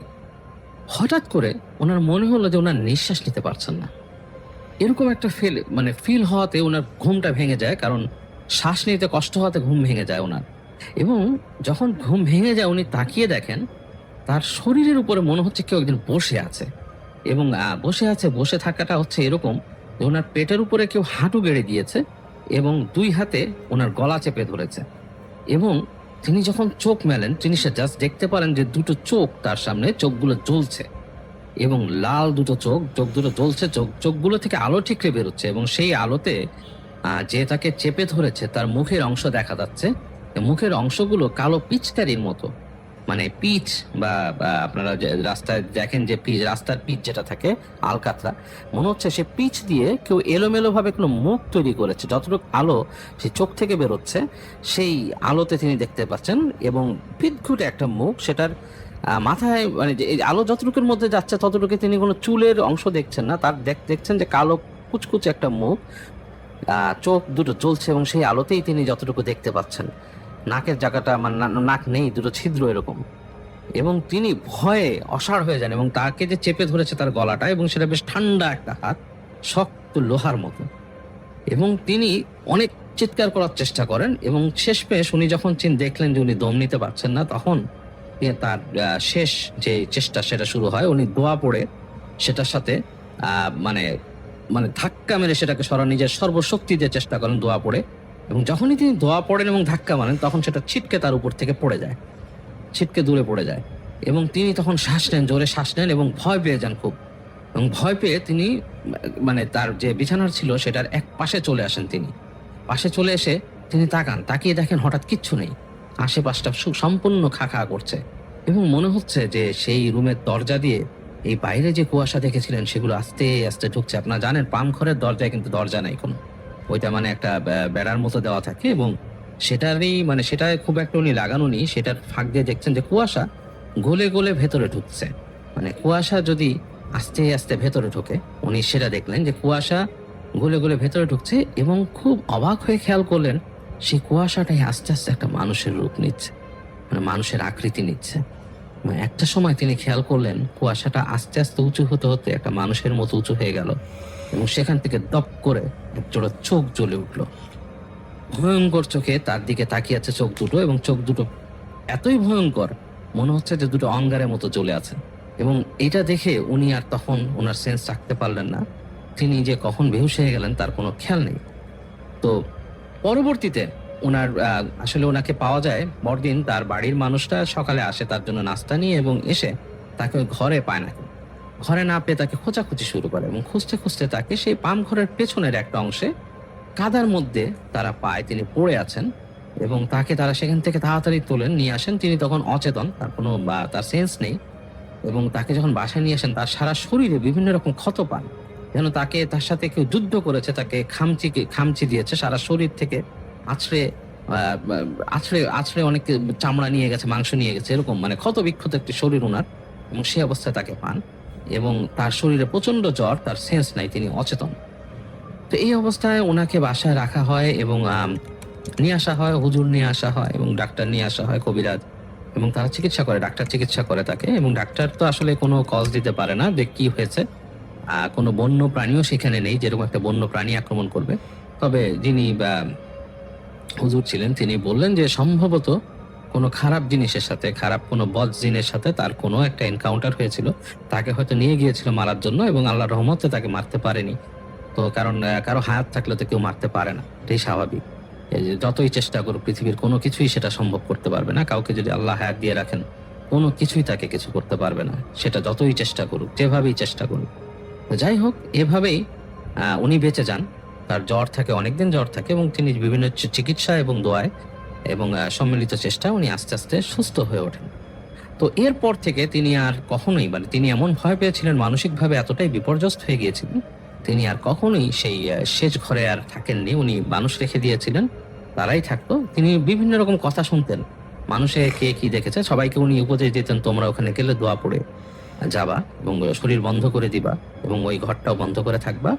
তোমরা কেউই ওইভাবে ওইখানে থাকবা না, যেটা আসলে আমার সাথে একবার এরকম একটা ঘটনা ঘটেছিল, তিনি সবাইকে বলতেন। আমি সরাসরি ঘটনায় যাই। আমি যার কাছ থেকে ঘটনাটি শেয়ার করি, তার চাচা একদিন রিক্সা চালিয়ে বাড়ি ফিরছিল। তখন প্রায় রাত 11টা, 11:30। ওই সময় ওই জায়গায় তখন অনেক রাত। কবরস্থানটা ছিল গ্রামের মেইন রাস্তার সাথে। রিক্সা চালিয়ে উনি যখন কবরস্থানের রাস্তা দিয়ে যাচ্ছিল, তিনি খেয়াল করলেন যে কবরস্থানের মধ্যে 2জন লোক কবর খুঁড়ছে আর 3জন দাঁড়িয়ে আছে এবং একটা লাশ জানাজার স্থানে রাখা।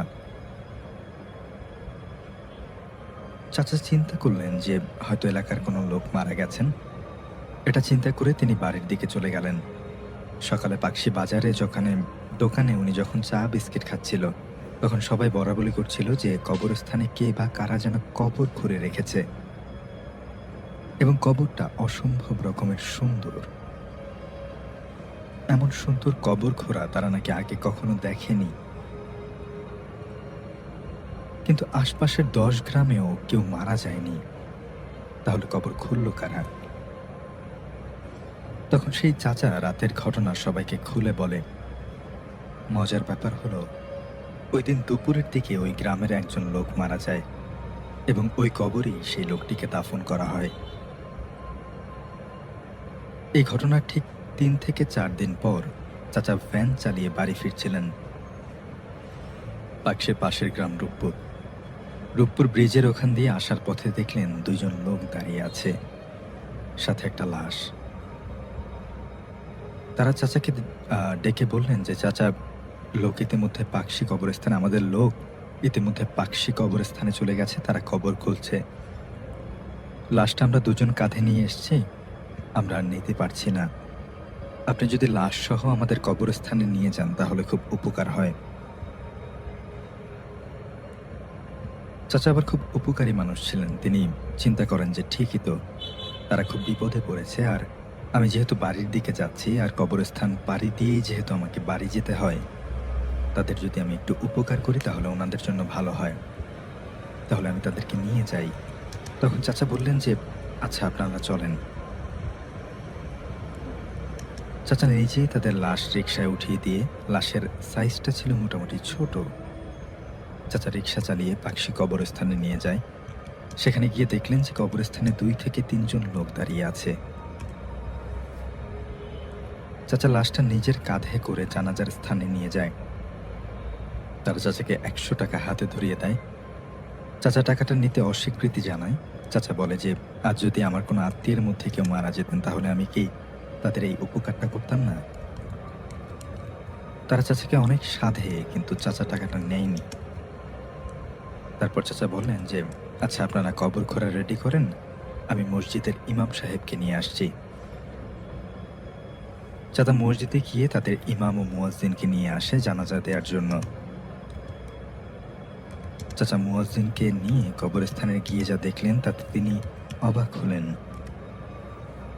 দেখলেন সেখানে একটা লোকও নেই, কিন্তু যে কবরটা তারা লাশের জন্য খুঁড়েছিল, সেই কবরের মধ্যে মানুষের গলা কাটা একটা মাথা, 2টা হাত আর 2টা পা।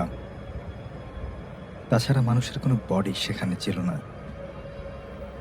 চাচার মুয়াজ্জিন সাহেব এটা দেখে তারা দ্রুত গ্রামের দিকে যায় এবং তারা গ্রামের অনেক লোক নিয়ে তারা সেই কবরস্থানে যায় এবং সবাই গিয়ে দেখে কবরটা ঠিকই আছে, কিন্তু কবর পুরোটা ফাঁকা। সেখানে কোনো হাত, পা বা মাথা যেটা তারা দেখেছিল ওগুলো কিছুই নেই।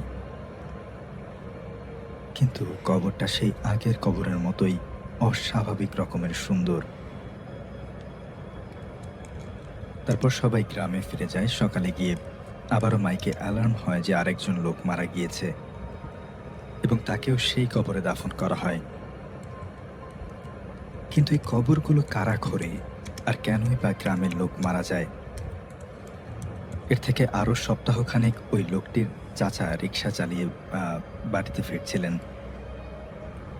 রাত আনুমানিক 11টার মতো বাজে। চাচা কবরস্থানের কাছে গিয়ে দেখলেন সেম ঘটনা। দেখলেন 4-5 জন লোক কবরস্থানে দাঁড়িয়ে আছে, জানাজার স্থানে একটা লাশ শোয়ানো, আর কিছু লোক কবর খুঁড়ছে। চাচা ওই দিন একটু মনে সাহস এনে সামনের দিকে এগিয়ে গেলেন। কবরস্থানের বাঁশের গেট পাড়ি দিয়ে কবরস্থানের ভেতরে ঢুকে একটা সালাম দিলেন। চাচার সালামের উত্তরে সবাই একসাথে দিলেন এবং উনি ধরতে পারলেন যে তাদের প্রত্যেকের কণ্ঠই একই রকম। এটা দেখে উনি একটু অবাকই হলেন। চাচা তাদেরকে বললেন যে আসলে আপনারা কারা, আপনারা এভাবে কবরস্থানে কি করেন, আর কবর কেনই বা খুঁড়ে চলে যান? তখন তাদের মধ্যে যিনি কবর খুঁড়ছিল তিনি নিচ থেকে মাথা উপরে তুলে চাচাকে বলে, এসেছিস চুপচাপ থাকবে, নইলে এই লাশের মতো তোর মাথাটাও টেনে ছিঁড়ে ফেলবো। একথা শুনে চাচা একটু ভয় পেলেন। তাদের এমন আচরণ দেখে চাচা ভয় পেয়ে যায়। চাচা দেখলেন লাশের মাথার দিকের কাপড়টা রক্তে লাল হয়ে আছে। চাচা লাশের কাছে গিয়ে একজনকে বললেন যে ভাই, কে মারা গেছে আর তার মাথা দিয়ে এত রক্ত কেন? তাদের মধ্যে একজন বলল, কাপড়টা সরিয়ে দেখ, চিনতে পারিস কিনা, দেখতে পারবি তো? না থাক, তুই দেখিস না। চাচা মনে সাহসী নেই, কাপা কাপা হাতে মাথার উপর থেকে কাপড়টা সরিয়ে উনি রীতিমতো পিলে চমকে গেল।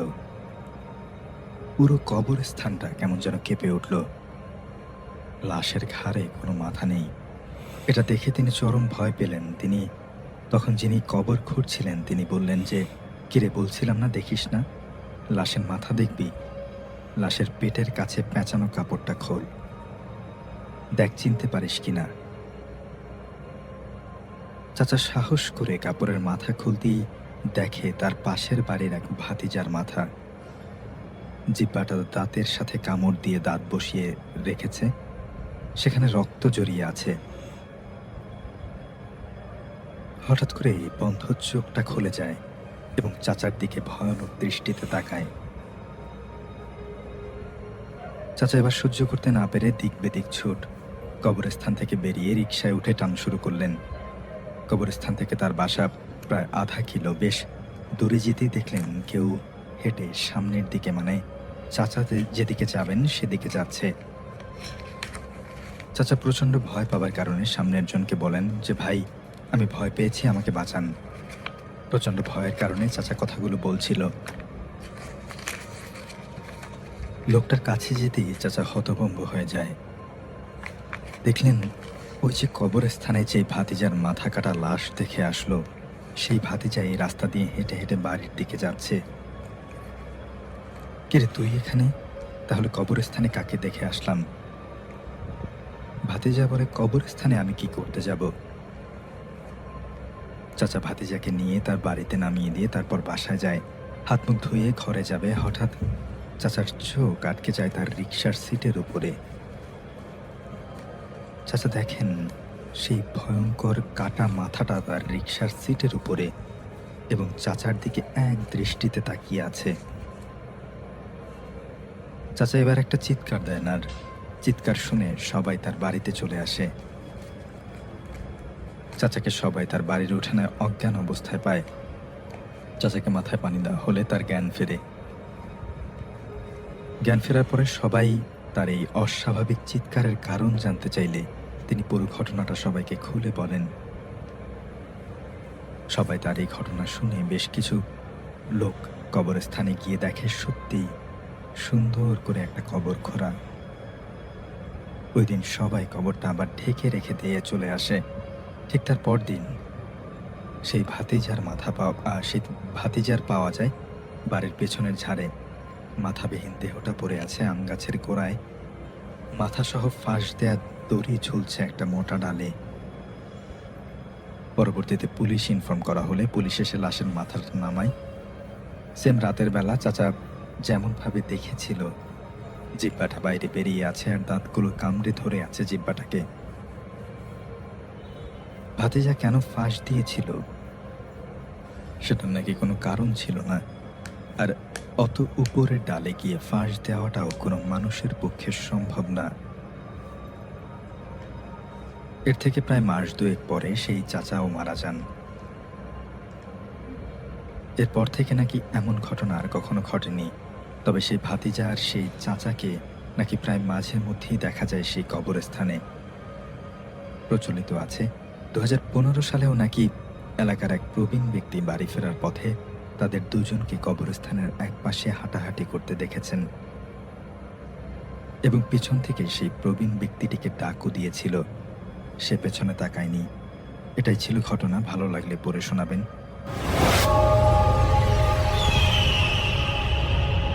আসলে ঘটনা আমার আজ থেকে 12-13 বছর আগে ঘটে যাওয়ার ঘটনা। আমি রীতিমতো তখন ছোট, তখন আমার বয়স 14-15 বছর বয়স। তো ঘটনাটা ঠিক আমার বাসার সামনেই ঘটে যাওয়া। একদিন সকাল 10টা নাগাদ এক মহিলা তার বাচ্চাকে নিয়ে হসপিটালে যাওয়ার উদ্দেশ্যে, বাচ্চাটা খুবই অসুস্থ, তিনি আমার বাসার সামনের দিকে যাচ্ছিলেন রিক্সা করে। ঠিক আমার বাসার সামনে এসেই বাচ্চাটা খুব অসুস্থ হয়ে পড়ে। বাচ্চাটা খুব অসুস্থ বোধ করলে তার আম্মু রিক্সা দাঁড় করিয়ে আমার বাসার সামনে থেকে আমার আম্মুকে ডেকে, মানে আম্মু ঠিক ওইখানেই দাঁড়িয়ে ছিল দরজার সামনেই।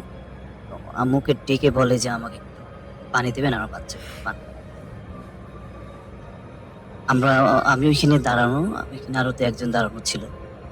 তখন আম্মু দৌড়ে গিয়ে টেবিল থেকে পানি নিয়ে এসে দেখে যে বাচ্চা মারা যায়। বাচ্চা মারা গেলে ওনার আম্মু খুব কান্নাকাটি করে। আমি ওখানে দাঁড়ায় থাকা অবস্থা। তো বাচ্চা মরে যাওয়াটা দেখে আমিও ওইখানে খুব আবেগী হয়ে পড়ি। মানে আমি খুব ডিপলি ভাবে ওই বাচ্চার দিকে তাকিয়ে থাকি। মানে আপনার চোখের সামনে কিন্তু মারা গেল। হ্যাঁ, আমার চোখের সামনেই মারা গেছে। তো আমি বাচ্চার দিকে একভাবে তাকিয়ে থাকি। আমার ভিতরে কেমন জানি একটা কাজ করে, কেমন জানি ধরনের খুব আবেগী কাজ করে, যার জন্য আমি ওইখান থেকে আর সরে যেতে পারি। ওইখানে আম্মু তখন এসে কান্নাকাটি শুরু করে দেয় যে কি ব্যাপার, আমি কিভাবে কেমন কি হয়ে গেল। যে উনি নিজে পানিটা এগিয়ে দিলেন, কিন্তু আসলে সেটা আর ওই বাচ্চার ভাগ্যে জুটলো না। এটা কিন্তু যে কারো ক্ষেত্রেই একটা মনে একটা যে আমি মানে এত কষ্ট করে আমার চোখের সামনে মারা গেল, আমি পানি আগাই দিলাম, অথচ বাচ্চাটা সেটা খেতেও পারলো না বা মারা গেল। আসলে কিন্তু একটা আম্মু সেটাই ভাবছিল যে আমি কি পানি নিয়ে আসতে কি লেট করে ফেললাম, বা পানিটা সময় মতো না পাওয়া থেকে বাচ্চাটা মারা গেল। মানে এরকম অনেক অনেক চিন্তা ভাবনা আম্মু হয়ে যায়। আম্মু কান্নাকাটি করে ও, আর তার মাকে তো সামলানোই যাচ্ছিল না, খুব মানে কান্নাকাটি করে পাগল হয়ে গেছিল। লোকজন সবাই বোঝাই টোঝাই, দেখা যাচ্ছে ওই বাচ্চার মা রীতিমতো অজ্ঞান হয়ে পড়ে কান্নাকাটি করতে। তখন সবাই আবার তার মাথায় জল টল দিয়ে তাকে সুস্থ করে দেন। আমাদের এখান থেকে ইয়াং ছেলে এই মহিলাটাকে রিক্সা করে বাচ্চা সহ তাকে বাসায় পৌঁছে দিয়ে আসে। ঠিক সেই দিন না, তার 2 দিন পর, ঠিক তার 2 দিন পর আমি ওই বাচ্চার ওই স্বপ্ন দেখি। ঠিক ওই বাচ্চারই স্বপ্ন আসে আমার ঘুমন্ত অবস্থায়। তো তখন আম্মুর সাথে ঘুমাই আমি। আম্মু আমার ডান দিকে, আর ঠিক বাঁ দিকে সে বাচ্চা এমন ভাবে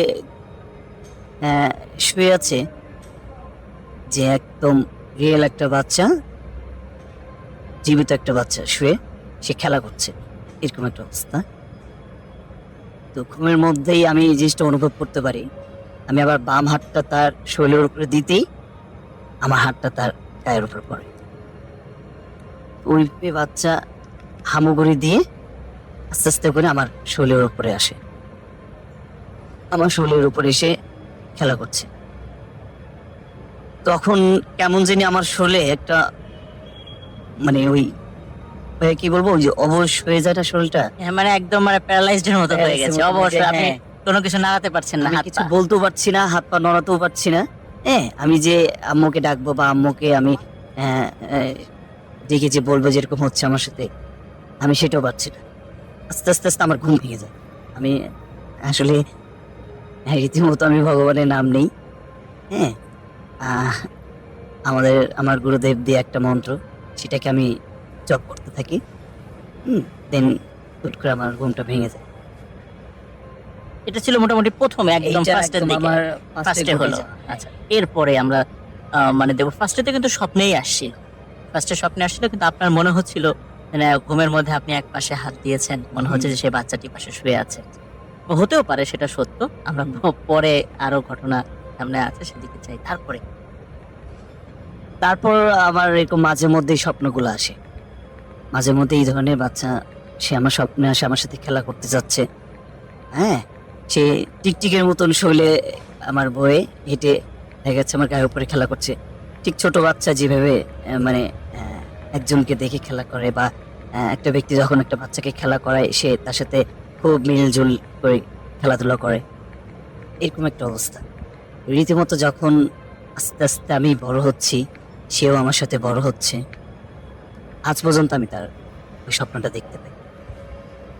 মানে এখন পর্যন্ত, মানে আপনি এই যে দীর্ঘ, আপনি বলছেন যে প্রায় 14-15 বছর আগে এই ঘটনাটি ঘটেছিল, ওই সময়ে থেকে আজ থেকে 14-15 বছর পরে ওই বাচ্চাটি ঠিক যতটুকু বড় হওয়ার কথা ছিল, আস্তে আস্তে ঠিক সেভাবেই কিন্তু সে বড় হচ্ছে, সেভাবে বড় হচ্ছে, এবং আপনার সাথেও সে খেলছে, খেলছে, এবং রাতের বেলা ঘুমের মধ্যে আপনি বলছিলেন যে ঠিক যেমন দেয়াল বেয়ে টিকটিকি গুলো উঠে যায়, ওইভাবে আপনার পা থেকে বুক অবধি ওইভাবে চলে আসে, ওইভাবে চলে আসে, এবং সে আপনার সঙ্গে আবার স্বপ্নের মধ্যে খেলাও করে, এবং এখনো সেটা ঘটে চলছে। যে সেটা এখনো ঘটে। আর রীতিমতো সে অনেকটা বড় হয়ে গেছে, সে বড় হয়েছে আসলে, আকারে তার চুলগুলো বড় হয়েছে, এইগুলো আর কি অনুভব করতে পারি। তবে একটা ঘটনা, মানে আমি আজ পর্যন্ত তার এই মুখটা দেখতে পারি না। মানে আমি তার সবকিছু অনুভব করতে পারি, হ্যাঁ, but তার ফেসটা আমি কখনো দেখতে পারিনি ক্লিয়ার। মানে কি চুলে ঢাকা থাকে বা অন্য কোনো ভাবে, নাই কি কারণ? না, আমি ওইভাবে স্বপ্নকে দেখি, কিন্তু ওই ফেসটা কিন্তু আসলে ফেসটা ওইভাবে চোখের সামনে আসে না। মানে সে আপনার সামনে আসলে তার চেহারাটা ধরা দিতে চাচ্ছে না? না, চেহারাটা কখনো ধরা দেয় না, শুধু আমি তাকে অনুভব করতে পারি সে আমার সাথে খেলা করছে। আর ঠিক যখন মানে সেম যখন একটা বাচ্চা যখন হামাগুড়ি দিয়ে খাটের উপরে ওঠে, হ্যাঁ, মানে যে ফিলটা মানুষ নিতে পারবে যে না, একটা বাচ্চা খাটের উপরে উঠছে, সে আবার খাটের থেকে নেমে যাচ্ছে। হ্যাঁ, মানে আমি হচ্ছে ঘুমের অবস্থায় বুঝতে পারি, আগে বুঝতে পারি যে সে এখন খাটের উপরে হেঁটে আসছে, সে আমার কাছে আসবে, সে আমার কাছে আসতেছে। মানে আপনি মানে মনে হয় এটা বাস্তবই আর কি। মনে হয় যে একদম বাস্তব, আমি বাস্তবে শুয়ে আছি রিয়েলিটিতে, সে হেঁটে হেঁটে আমার কাছে আসছে, এখন এসে আমার সাথে খেলা করবে। হ্যাঁ, দাদা, আপনি তাকে এমনি একদম দেখা যাচ্ছে যে ঘুমে না বা আধো ঘুমেও না, কখনো কি ঘর এমন হয়েছে যে আপনি ঘরে একা আছেন, তখন ফিল হয়েছে যে সে এসেছে? না না, এরকম সচেতন অবস্থায় আমি মানে আজ পর্যন্ত তাকে দেখি। তার মানে দাদা, প্রায় এই যে 14-15 বছর ধরে আপনি এই বাচ্চাটার সাথে খেলা করছেন, এটা কিন্তু যদি নিছক স্বপ্ন হতো তাহলে কিন্তু হয়তো বা বড় জোর 2-3 বার হতে পারতো, কিন্তু দেখা যাচ্ছে যে এটা কিন্তু কন্টিনিউ হচ্ছে 14-15 বছর ধরে, এটা কিন্তু চারটিখানি কথা। জি ভাই, এটি দাদা, আর একটা বিষয় বলছিলেন, সেটা হচ্ছে যে এই যে যেই সমস্যাটা আপনার সঙ্গে ঘটে চলছে, এটির কারণে আপনার ব্যক্তি জীবনেও বেশ কিছু প্রভাব পড়ছে, কিন্তু আমার কথা হচ্ছে যে আপনি এই সমস্যা থেকে বের হয়ে আসার জন্য কোনো চেষ্টা করেছিলেন? হ্যাঁ, আমি এটার জন্য আমি খুলনায় গিয়েছিলাম। খুলনায় একটা মন্দির আছে, ওইখানে নাকি একবার গেলে 3-4 বার যেতে হয়। তো ওইখানে প্রতি সপ্তাহে যেতাম, খুলনায় আমি প্রতি সপ্তাহে মঙ্গলবার যেতাম। ওইখান থেকে আমাকে একটা তাবিজ দেওয়া হয়েছে। তাবিজ আমি যেদিন হাতে নিই, আমি অসুস্থ পড়ে যাই, মানে তাবিজ নেওয়ার সাথে সাথে আপনি অসুস্থ? আমি অসুস্থ হয়ে যাই। তারপর আমি তাবিজটা খুলে ফেলি। আমি তাবিজ খুলে ফেললে তো আম্মু আমাকে বলে যে তুই তাবিজ নিলে তুই অসুস্থ হয়ে যাস, তাহলে তাবিজটা তোকে দিব কিভাবে, গায়ে বাঁধবো কিভাবে। তো আম্মু করতো যে আমি যে বালিশে, যে বেডে ঘুমাতাম, ওই বালিশের নিচে আর কি তাবিজটা রেখে দিত। আচ্ছা। হ্যাঁ, বালিশের নিচে তাবিজটা রেখে দিত আমার ঘুমন্ত অবস্থায়। তো এরকম 2 দিন আম্মু রেখেছে, তারপরে দিন তাবিজ গায়েব। মানে মানে তাবিজই নাই, তাবিজ নেই। একটা অদ্ভুত ব্যাপার। আম্মু আর তাবিজ খুঁজে পায়নি। কি ব্যাপার, তাবিজ কোথায়? আমি বললাম তা তো আমি জানি না। আর আম্মু যে তাবিজটা বালিশের নিচে রাখতো সেটাও আমাকে জানা নেই। তো সেদিন বলে যে যে তাবিজটা আমি এখানে রেখে দিতাম ঘন্টা। হ্যাঁ, তুই ঘুমাইতি, তো ঘুমানোর আগে আমি এখানে তাবিজটা রেখে দিতাম বালিশের নিচে।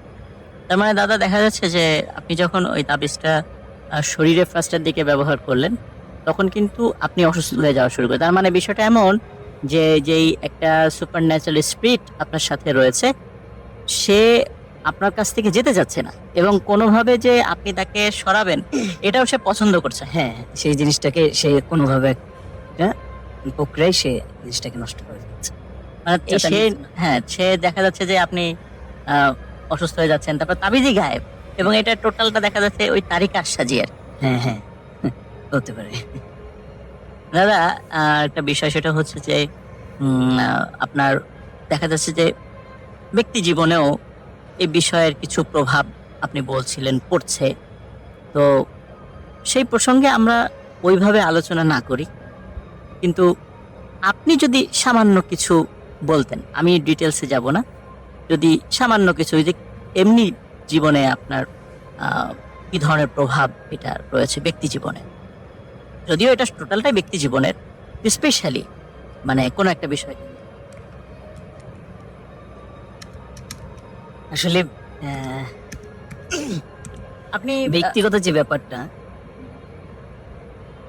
মানে আমার লাইফে আমি কোনো রিলেশন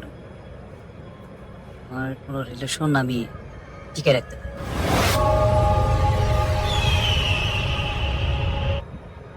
আজকের এপিসোড এটা আমার শেষ ঘটনা। তো এই ঘটনাটা ঘটেছিল নেত্রকোনার কোনো এক গ্রামের এক মাদ্রাসায়। মাদ্রাসাটা বেশ নাম করা ছিল। তো কয়েক বছর আগে আমি চাকরির কারণে একটা ভিজিটে যাই নেত্রকোনা জেলায়। তো নেত্রকোনার থানা আছে, 8 পাড়া মতন এখানে একটা থানা আছে, আমার এখানে ভিজিট করতে হবে। তো আমি একটা বাইক ভাড়া করি সারাদিনের জন্য। তো তখন শীতকাল ছিল। তো যিনি আমার বাইকের ড্রাইভার ছিলেন, উনি ছিলেন মুসা ভাই। ওনার বাইকটাই আমি সারাদিন ভাড়া করি।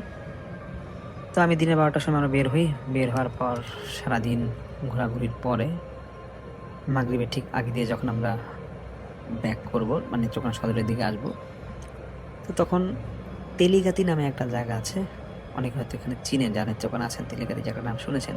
তো ওখানে একটা বড় মাদ্রাসা আছে। তো আমি মুসা ভাইকে বললাম যে ভাই, সামনে যদি কোনো মসজিদ পান তাহলে একটু দাঁড়াবেন, মাগরিবের নামাজটা পড়ে নিব। তো মুসা ভাই খুব ধার্মিক ছিল, উনি বলছে যে হ্যাঁ ভাই, মাগরিবের নামাজ আমার পড়তে হবে। তো সামনে একটা বড় মাদ্রাসা আছে, ওখানে মসজিদে আমি আর আপনি নামাজ পড়বো, আর ওই মাদ্রাসা আমার ছেলেও পড়ে, ওর সাথে আমি একটু দেখা করে আসবো। তো যথারীতি আমরা মাগরিবের নামাজ পড়ি, এবং মাদ্রাসাটা আমার খুব ভালো লাগে। বিশাল বড় দোতলা একটা মাদ্রাসা, সামনে বড় মাঠে একটা কর্নারে ওদের খুব সুন্দর ব্যবস্থা, আর ওয়াশরুম আছে এখানে। যাই হোক, আমি নামাজ কালাম পরে আমরা আবার নেত্রকোনা শহরের উদ্দেশ্যে রওনা দিব। মুসা ভাই ওনার ছেলের সাথে আমার পরিচয় করায় দেয়। তো আমরা বাইকে উঠে রওনা দিই নেত্রকোনার দিকে, সদরের দিকে। তো মুসা ভাইকে এমনি আমি বলছি যে ভাই, ওনারা কিছু মনে করবেন না, আপনার ছেলে কতদিন হলো মাদ্রাসায় পড়ে? তো মুসা ভাই বলছে যে আমার ছেলে তো প্রায় 3-4 বছর হলো মাদ্রাসায় পড়ে, আর দোয়া করবেন যাতে আমি ভালোভাবে আমার ছেলেটাকে সুশিক্ষিত করতে পারি। আমি বলি যে না ভাই, আপনার কালচার আমার খুব ভালো লাগলো, ছেলেটাকে মাদ্রাসায় দিচ্ছেন, তো কিছু মনে করে না মুসা ভাই। আচ্ছা, অনেক সময় মাদ্রাসা নিয়ে শুনি যে অনেকে বলে জিনরা নাকি মাদ্রাসায় পড়ালেখা করে, এটা কি আসলে সত্য না মিথ্যা একটু জানাবেন? আর আপনি যদি ধার্মিক এলাকায় স্থানীয়, আপনি তো বলতে পারবেন। তো মুসা ভাই আমাকে বলে যে ভাই, বাইক চালাচ্ছি তো এখন কিছু বলবো না, সামনে কোনো বাজারে থামি, আমার বাইকেও তেল ভরবো, আর 2 ভাই মিলে চা খাবো, তখন এটা নিয়ে গল্প করবো। তো যথারীতি আমরা 10-15 মিনিট পর একটা জায়গায় একটা বাজারে থামি। তো মুসা ভাই আর আমি হাইওয়ের পাশেই একটা টমেটো দোকানে চা খাচ্ছিলাম। তো মুসা ভাই আমাকে বলে যে প্রায় 10-15 বছর আগে ওনার ভাতিজা এই মাদ্রাসাটায় পড়তো, এবং ওনার ভাতিজা যখন এখানে পড়তো তখন একটা ঘটনা নাকি এখানে ঘটেছিল, এবং এই ঘটনাটা অনেকের মুখে মানে তখন নাকি খুব মানে অনেকের মুখেই তখন নাকি এই ঘটনাটা খুব প্রচলিত ছিল যে এই মাদ্রাসায় খারাপ কিছু আছে বা এরকম সামথিং কিছু। তো এখন এজন্য কিন্তু মানে ওনার ভাতিজাকেও নাকি মোস্তফা ভাইয়ের ভাই নাকি নিয়ে আসে যে না এই মাদ্রাসায় পড়াবে না। তারপরে যদি আর পরে কোনো সমস্যা হয় না, পরে এই মাদ্রাসাটা খুব নাম করে এবং খুব পপুলার হয়ে যায়। তো ঘটনা ছিল এরকম যে ওই মাদ্রাসায় একতলায় এবং দোতলায় মিলায় প্রায় 150 মতো স্টুডেন্ট নাকি পড়তো। আর এই মাদ্রাসা যিনি পরিচালনা করতেন একটা বড় হুজুর ছিলেন, এবং এই হুজুর উনি মাদ্রাসা পরিচালনার পাশাপাশি উনি অনেক ঝাড়ফুঁক দিতেন এবং অনেক মানুষের অনেক উপকার করতেন, এবং অনেকেই নাকি ওনার অনেক উপকার পেয়েছিল এবং ওনাকে এই জন্য খুব শ্রদ্ধা করত। তো এই মাদ্রাসায় 3-4 জন হুজুর ছিল যারা স্টুডেন্টগুলোকে পড়াতো, যারা এই থাকতো একতলা দোতলায়। তো একটা হুজুর ছিল সেখানে মাসখানিক হয় উনি এসেছিল। তো ওনার দায়িত্বটা ছিল যে উনি দোতলায় একটা কর্নার রুমে থাকবে, আর সামনে যে বিশাল বড় রুমটা আছে এখানে 30-40 জন স্টুডেন্ট আছে, ওইখানে স্টুডেন্টদের দেখাশোনা করবে, অনেকটা গাইডের মতো। আর বড় হুজুর একটা নির্দেশ ছিল যে ওই দোতলার সে হুজুরটাকে বলে দিয়েছিল যে তুমি রাত্রে 10টার মধ্যে আমার স্টুডেন্ট যা আছে দোতলায় তাদের সবাইকে ভিতরে ঢুকাই দিবা এবং লাইট বন্ধ করে ঘুমাই যেতে বলবা, এবং ফজরের পর যাতে ওরা মানে ফজরের সময় যেন তারা উঠে নামাজ পড়তে চলে যায়। তো এই দোতলায় যে হুজুর ওনাকে এটাও বলা হয়েছিল যে আমার বারান্দায় মানে বড় হুজুর বলেছিল যে আমার যে বারান্দা আছে দোতলায় ওইখানে লাইট জ্বালাবা না, ওখানে একটা ডিম লাইট আছে, ডিম লাইটটা তুমি জ্বালায় রাখবো সবসময়। তো যথারীতি ওই দোতলা হুজুর এই কাজটাই করতো। তো মাসখানিক যাওয়ার পর দোতলার হুজুর উনি খেয়াল করে যে রাতে 12টা 12:30টার দিকে কোরআন তেলাওয়াতের আওয়াজ পাওয়া যায়। তো উনি যখন এটা কয়েকদিন খেয়াল করে তখন উনি মানে অতটা পাত্তা দেয় না, উনি ঘুমের মধ্যে ভাবে, ঘুমের মধ্যে থাকে উনি তখন একটু মানে কাঁচা ঘুম, 12টা 12:30টার দিকে মাত্র ঘুমাতে আসবে এরকম। তো ওই হুজুর নাকি মানে ভাবতো যে হয়তো পাশের রুমে কোনো স্টুডেন্ট হয়তো কোরআন তেলাওয়াত করছে, উনি এই জন্য অতটা গুরুত্ব দিত না।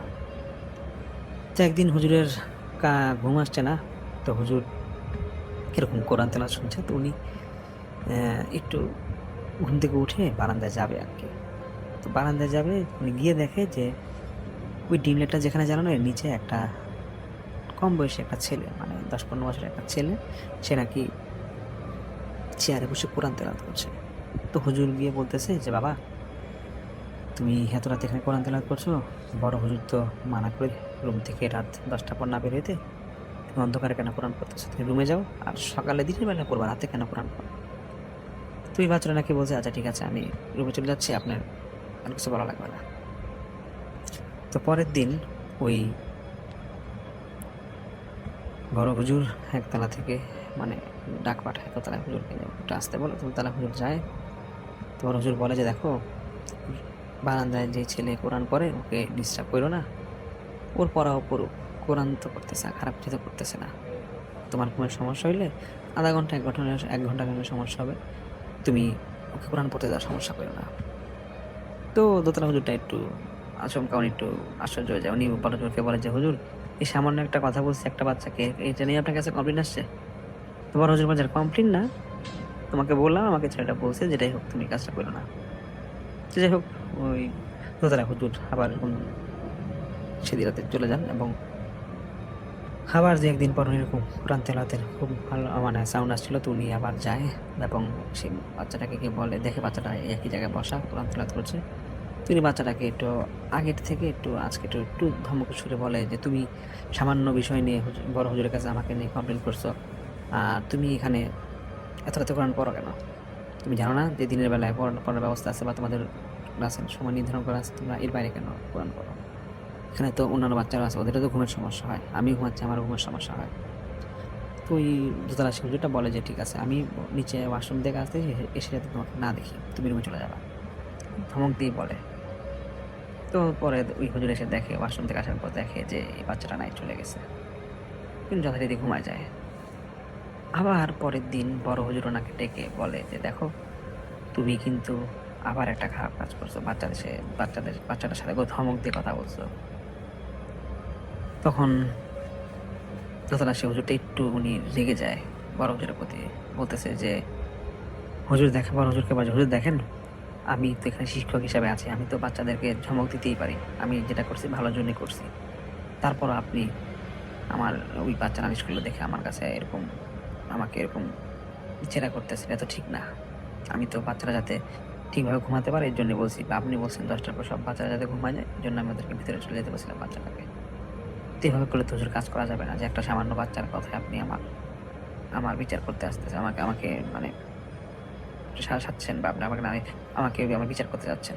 তো বড় হুজুর বলতেছে, দেখো যেটা করছো তোমার ভালোর জন্য বলছি, তুমি যাও, দোতলায় যাও, আর এটা ওই বাচ্চা কোরআন তিলাওয়াত করলে করবে, তোমার এটা টেনশন করা লাগবে না। তার কয়েকদিন পর আবার সে কোরআন তেলাওয়াত, তারপর ওই হুজুরটা উঠে এবং বাচ্চাটাকে বলে যে তুমি কোরআনটা রেখে আমার সাথে আসো, দেখা করো। সেই রাতেই বলতেছে। তো বাচ্চাটা রুমের মধ্যে কোরআন রেখে আসে, হুজুরের সাথে দোতলায় সে হুজুরের সাথে দেখা করতে আসে ওই দোতলাতে।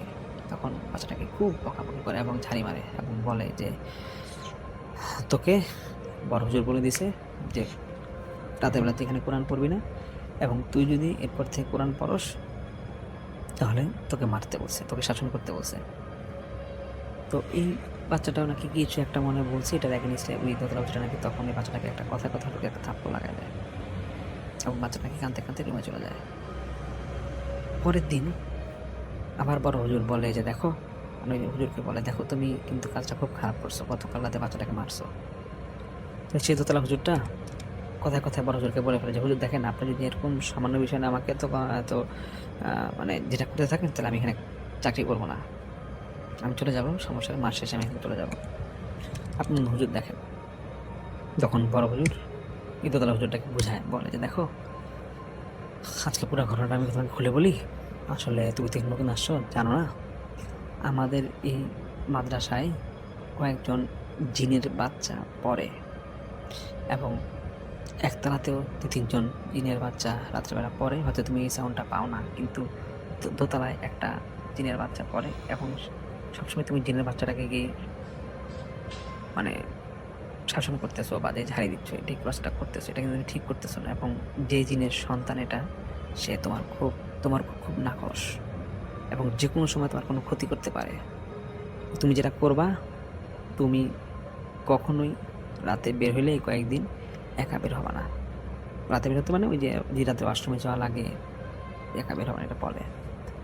তো কয়েকদিন এটা বলার পর দাদা হুজুরটা কিছুটা একটু আচমকা কেমন জানি একটু ভয়ে ভয়ে ফিল করে। তো উনি আবার অন্য যে হুজুরগুলোকে আছে ওনাদেরকে বলে যে দেখেন বড় হুজুর তো আমাকে কথা বলছে। তো অন্য হুজুরগুলো সিনিয়র ছিল, ওরা নাকি বলে যে হ্যাঁ হুজুর তো ঠিকই বলছে, তো আপনি যেটা করেন, সমস্যা হলে দোতলায় থাকলে আমাদের মধ্যে কাউকে একজন নিয়ে যান, আমরা আপনার সাথে থাকবো। তো তারপর দোতলায় দুজন হুজুর থাকা শুরু করে। তো একদিন ওই আগে যে হুজুরটা ছিল, মানে যে হুজুরটাকে যে হুজুরটার উপর জিন খেপা ছিল, সেই হুজুরটা একদিন এই কয়েকদিন পরে নাকি এর কয়েকদিন পরে নাকি রাতে বাথরুমে যাবে। তো একতলায় সেই 11টা 11:30 দিকে এরকম মাঠের পাশ দিয়ে সেই ওয়াশরুমে যাবে। তো ওয়াশরুম থেকে ওয়াশরুমে যাওয়ার পরই ওই তাহাজ্জুদ নামাজ পড়ে উজু করে, পাশে হুজুর ব্যবস্থা ছিল, উজু করে বের হবে।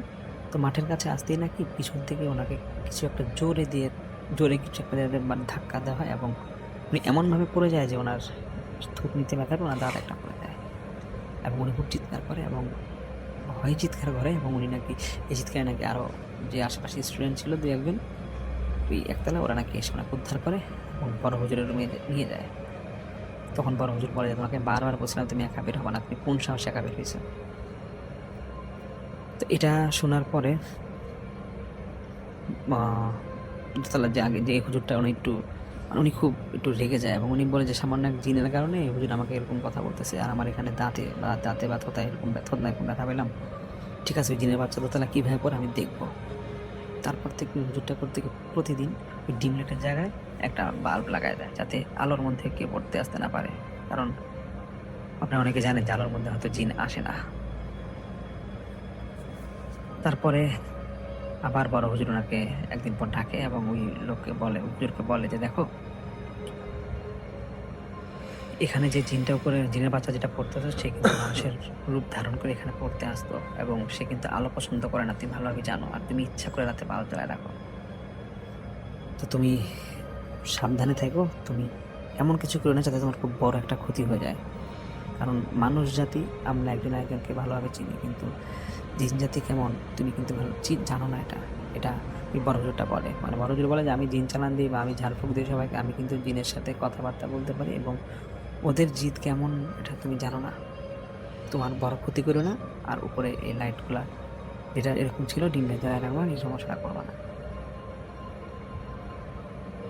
তো সেই হুজুর আবার ডিমটা জ্বালায় দেয় এবং ওনার মধ্যে খুব একটা রাগ থাকে এবং উনি এতটাই রাগ থাকে যে উনি আরেকদিন এই জিনের যে বাচ্চা আছে ওকে দেখে যে ও কোরআন শরীফের তেলাওয়াত শুনে হুজুর ইচ্ছা করেই একটা টর্চ নিয়ে করে কি ওই জিনের বাচ্চার ওই বারান্দায় গিয়ে ইচ্ছা করে জিনের বাচ্চার মুখে টর্চটা মারে। ওনার কাছে একটা টর্চ এবং এটা দিয়ে নাকি জিনের বাচ্চার চিৎকার করে এখান থেকে চলে যায়।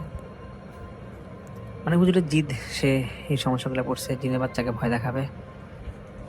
তারপরের দিন সেই বড় হুজুরকে বলে যে দেখো তুমি আর এখানে থাইকো না, তোমার খুব ক্ষতি হবে, আর তুমি যেখানেই থাকো তোমার ক্ষতি করবে জিনরা, কারণ তুমি জিনের বাচ্চাকে অনেক সমস্যা করছো, তোমাকে বারবার হুঁশিয়ার করার পরেও তুমি সমস্যাগুলো করছো এবং গতকাল আর তুমি টর্চ মারছো, এটা আমার কাছে এরকম খবর এসে পড়ছে। তো বড় হুজুর বলে যে ওরা যদি তোমার কোনো ক্ষতি করে আমাকে তুমি দোষারোপ করতে পারবা না। তখন এই সমস্যাটা আবার যে অন্যান্য যে হুজুরগুলো আছে সিনিয়র হুজুর, এই দোতলা সেই হুজুরটাকে অন্যান্য হুজুরদেরকে বলে এবং অন্যান্য হুজুররা বলে যে দেখেন বড় হুজুর যা বলছে ঠিকই বলছে, আপনি যদি পারেন বড় হুজুর কাছে চান, মাপসাপ চান, জিনের কাছে মাপসাপ চান, নাহলে আপনার খুব সমস্যা হবে। তারপর নাকি সিনিয়র যে হুজুর আছে এবং দোতলার যে হুজুর ওরা নাকি বড় হুজুরের কাছে যায় এবং বড় হুজুরকে বলে যে যে সমস্যাটা পড়ছে এই যে সে যেহেতু মানে অন্যান্য সিনিয়র হুজুররা বলে যে যেহেতু এই নতুন সে আসছে এই হুজুরটা যে সমস্যা পড়ছে ওকে হতো এই খারাপ কাজগুলো ওই কাজগুলো ছোটোখাটো কাজগুলো এরকম করছে, ভুল করছে, এটা আপনি জিনদের কাছে ওরকে মাপ চাওয়া দেন, ব্যবস্থা করে দেন। তখন বড় হুজুর বলে যে দেখো কিছু করার নাই, একটাই উপায় আছে, যেই জিনের সন্তান এটা সেই জিনটাকে আমি একটা বোতলে ভরে দিচ্ছি এবং বোতলটা ভালো মতো লাগাই দিচ্ছি। তো ওই যে দোতলায় হুজুরটা ছিল যে মানে এই সমস্যাগুলো পড়ছিল, মানে যে মাফ যেতে যাচ্ছিল, সেই হুজুরকে বলে তুমি আমাদের মাদ্রাসার সামনে মাঠের এক কর্নারে এটা মাটি চাপা দিয়ে আসবে বোতলটা এবং কোনোভাবে যাতে বোতলটা না ভাঙে, তোমার খুব ক্ষতি হবে এবং তুমি আজকে মাগরিবের পর আসবা। মুসা ভাই আমাকে বলে সেদিন সেই মাগরিবের পর যখন হুজুর যায় বোতল নিয়ে যায়, তখন মানে খুব নীরব একটা প্লেস ছিল ওই মাঠের কর্নারে, ওইখানে হুজুরটা নাকি এই বোতল নিয়ে যায় এবং কেউ কিছু বলতে পারবে না। এশার নামাজের পর মাদ্রাসার ছাত্র যারা উঁচু করতে যাবে তারা নাকি দেখে যে মাঠের এক কর্নারে হুজুর মৃত অবস্থায় পড়ে আছে এবং ওনার পায়ের সাইডে নাকি মোচড়ানো, মানে পা ঘুরে গেলে যেরকম এরকম মোচড়ানো এবং যে একটা বোতল ভাঙা ছিল এবং মুসা ভাইয়ের ভাতিজা নাকি এটা স্পষ্ট দেখে এবং এটা দেখার পর ওই মাদ্রাসায় নাকি খুব আলোড়ন হয়ে যায় বিষয়টা এবং বড় হুজুর বলে যে নিশ্চয়ই কোনো একটা ভুলের কারণে আজকে এরকম ক্ষতিটা হইলো এবং এই ঘটনাটা নাকি সেই সময় খুব আলোড়ন হয়ে গেছিল এলাকায় এবং তারপর নাকি অনেক স্টুডেন্ট এখান থেকে চলে গেছিল, এখানে পড়তো না।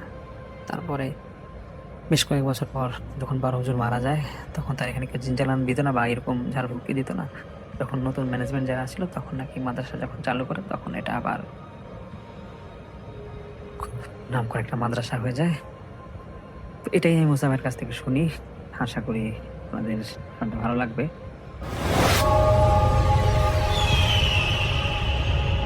আশা করি ঘটনাটি ভালো লাগবে। আমার পক্ষে ঘটনাটি স্টুডিওতে এসে ঘটনা বলে ভাই, আমার ঘটনাটি যদি ভালো লাগে কাইন্ডলি আপনি পড়ে শোনাবেন। সরাসরি আমি আমার ঘটনায় চলে যাই। বলে রাখা ভালো, আমি ছোটবেলা থেকেই বেশ সাহসী। আমার ছোটবেলায় ইচ্ছে ছিল আমি বড় হয়ে একটা সাইকেল কিনব। যতদূর মনে পড়ে, যখন দ্বিতীয় শ্রেণী থেকে তৃতীয় শ্রেণীতে উঠলাম তখন নিজের জমানো টাকা দিয়ে মাঝারি সাইজের একটা সাইকেল কিনলাম। মাঝে 5-6 বছর খুব ভালোই কেটে গেল।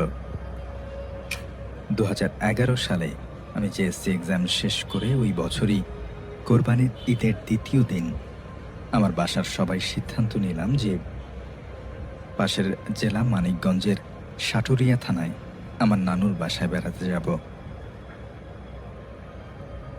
ওই দিন আমাদের বাসায় আমার বড় খালা আসে। আমার আম্মু বলল, তাহলে আমরা সবাই একসাথে যাব। আমাদের বাসা থেকে নানুর বাসা পায়ে হেঁটে ৬-৭ কিলোমিটার হবে। আরেকটা কথা, আমার নানুর বাসায় যাওয়ার জন্য 2টি রাস্তা ব্যবহার করা যায়। একটা পায়ে হেঁটে বিশাল চরের বুক দিয়ে মেঠো পথ ধরে 2টা, দ্বিতীয় রাস্তাটা সাইকেল দিয়ে কয়েকটা এলাকার ভিন্ন ভিন্ন রাস্তা ঘুরে যেতে হয়।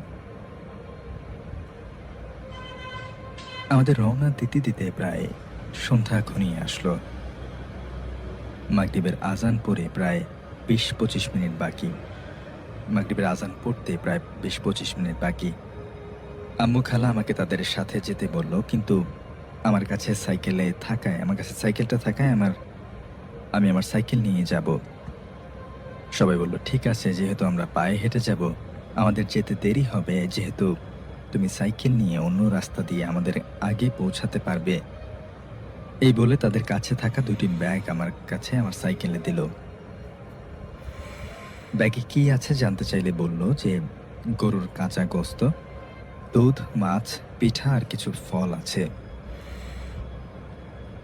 আম্মু আর খালার বহন করতে কষ্ট হবে ভেবে আমি কিছু না বলে সাইকেলে করে রওনা দিব। তখনই আম্মু বলল যে সাবধানে যেও। আমি ঠিক আছে বলে চলতে শুরু করলাম। 10-15 মিনিট সাইকেলে চলার পর একটা বাজারে পৌঁছলাম। তখনও মাগরিবের আজান পড়তে 10 মিনিট বাকি। বাজারটার পাশে নদী, আর নদীটা পার হলেই ওপারে আমাদের জেলা। নদী পার হওয়ার পর যখনই সাইকেলে উঠবো, হঠাৎ আমার শরীরটা কেমন যেন শিহরণ দিয়ে উঠল। কেন আমি কিছু বুঝতে পারলাম না। কিছু না ভেবে চলতে থাকলাম নির্জন, জনমানব শূন্য কাঁচা রাস্তা ধরে। আশেপাশে কোনো বাড়িঘর নেই। গোধূলি বেলা পেরিয়ে সন্ধ্যা নামলে পেছনে দূরে ফেলে আসা বাজার, মসজিদ থেকে ভেসে আসছে মাগরিবের আজান, আর চারদিক থেকে ঘিরে আসছে কালো অত শূন্য অন্ধকার। ঠিক আমি তখন বিশাল বাঁশ বাগানের ভেতরে রাস্তা ধরে ডানের মোড় নিব। আমি তখনও ভাবিনি আমার সাথে কিছু ঘটতে চলেছে।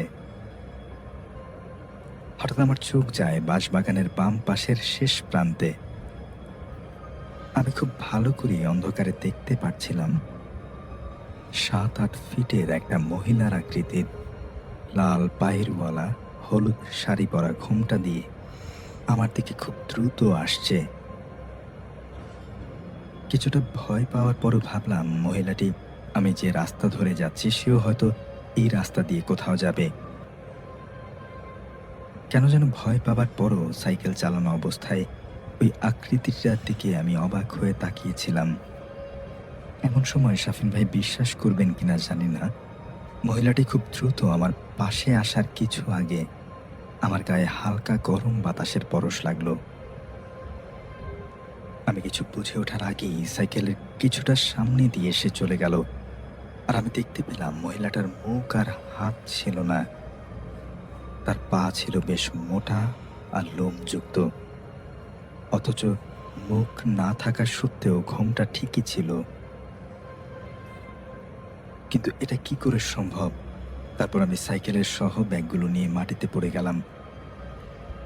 মাটি থেকে উঠে চারদিকে তাকিয়ে দেখলাম মহিলাটি কোথাও দেখা যাচ্ছে না। আমার উঠে দাঁড়াতে সর্বোচ্চ 3-4 সেকেন্ড সময় লাগলো। এর ভেতরে কি কোনো মানুষ চোখের সামনে থেকে উধাও হয়ে যেতে পারে? এতে আমার বোঝার কিছু বাকি রইল না। আমি বুঝতে পারলাম আমার সাথে এতক্ষণ যাবৎ যা ঘটলো তা প্যারানর্মাল কিছু। আগেই বলেছি আমি বেশ সাহসী। আমি আর কিছু না ভেবে সাহস নিয়ে আল্লাহর নামে 3 বার আয়াতুল কুরসি পাঠ করে শরীরে ফু দিয়ে সাইকেল দ্রুত চালিয়ে ওই জায়গা থেকে বেরিয়ে আসি। আর ভাবি আমার ভয় পেলে হবে না, আমাকে অনেক দূর রাস্তা যেতে হবে। শাফিন ভাই, ঘটনাটা এখানেই শেষ হলে পারত, কিন্তু না, আমার সাথে পেছনের রাস্তাটা কি হলো এটা ভাবতে ভাবতে সাইকেল চালাচ্ছি আর প্রচুর ঘামছিলাম।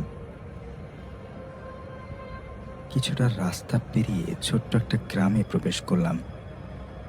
তখন বাজে রাত প্রায় 7:40, 7:45 মতো।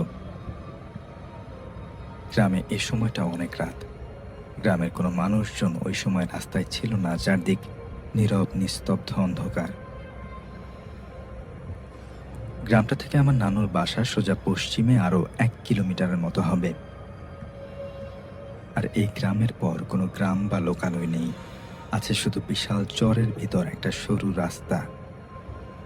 এক রাস্তার ওই রাস্তা ধরে আমাকে একা চলে নানুর বাসায় পৌঁছতে হবে। গ্রামে ঢোকার 2-3 মিনিট পর দুটা পুরাতন বাধাই করা কবরের পাশে এসে আচমকা আমার সাইকেলের চেইনটা পড়ে যায়। একটু আগেই দেখলাম পুরো রাস্তাটা শুনশান ফাঁকা, আর যখন সাইকেলের চেইন লাগালাম তখনই কুকুরের সমান হবে এমন বিশাল একটা বিড়াল, যা কিনা আমার জীবনে আমি কখনো দেখিনি। বিড়ালটা, তার দুটি অস্বাভাবিক বড় এবং লাল চোখ, আমার ডান পাশে কবরের কাছ থেকে উঠে আমার সাইকেলের ডান পাশে ঝুলিয়ে রাখা যে ব্যাগটায় কাঁচা মাছ আর গরুর গোস্ত, ওই দিকটাকে এগিয়ে আসছে। এটা দেখে আমার বুঝতে দেরি হয়নি। আমি ওখানে আর এক মুহূর্ত দেরি না করে শরীরের সমস্ত শক্তি দিয়ে সাইকেল চালাতে শুরু করি। আর খুব দ্রুত চালানোর কারণে খুব ক্লান্ত বোধ করায় বেশ কিছু দূরে যাবার পর বিশাল বড় খুব মোটা পুরাতন আর একটা আম গাছের কাছে দাঁড়াতেই পেছনে তাকিয়ে দেখি আমার থেকে পেছনে প্রায় 30-35 মিটার দূর থেকে 7-8 ফিট লম্বা একদম সাদা কাপড় পরা মানব আকৃতির একটা অবয়ব মনে হচ্ছিল আমাকে ধরার জন্য দৌড়চ্ছে আর হাতের ইশারায় ডাকছে। এসব দেখে আমি জীবনের সর্বোচ্চ শক্তি দিয়ে কাদা উঁচু নিচু রাস্তা দিয়ে সাইকেল চাললাম। আর ওই সময়টা আমার ভিতর হয়তো আমি ছিলাম না। কোনো এক সময় নানুর বাসার উঠোনে এসে সাইকেল সহ আমি অজ্ঞান হয়ে পড়ে যাই। যখন আমার জ্ঞান ফিরে আসে শাফিন ভাই, তখন আমার পাশে আমার আম্মু, বড় খালা সহ নানুর বাসার সবাই ছিল। আম্মু আমাকে বলল, তোমার কি হয়েছিল? তোমার আসতে এত দেরি হলো কেন?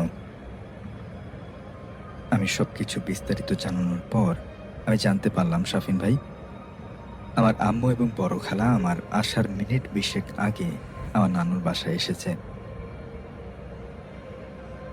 এটা কি করে সম্ভব যে জায়গায় আমি তাদের সালামু আলাইকুম প্রিয় লিসেনার্স, এতক্ষণ থেকে আপনাদেরকে অনেকগুলো ভয়ানক ঘটনা শোনানো হয়েছে। এই ঘটনাগুলোর মধ্যে থেকে কোন ঘটনাটি আপনার কাছে সব থেকে বেশি ভয়ানক বলে মনে হয়েছে সেটা কিন্তু জানাবেন। এই ঘটনাগুলোর মধ্যে থেকে ছিল আমাদের সবার প্রিয় আফনান ভাই, ডক্টর আলিফ, বাবু ভাই এবং অন্যান্যদের ভয়ানক কিছু ঘটনা। আমি নিজেও কিন্তু আপনাদের সঙ্গে ঘটনা শেয়ার করেছি।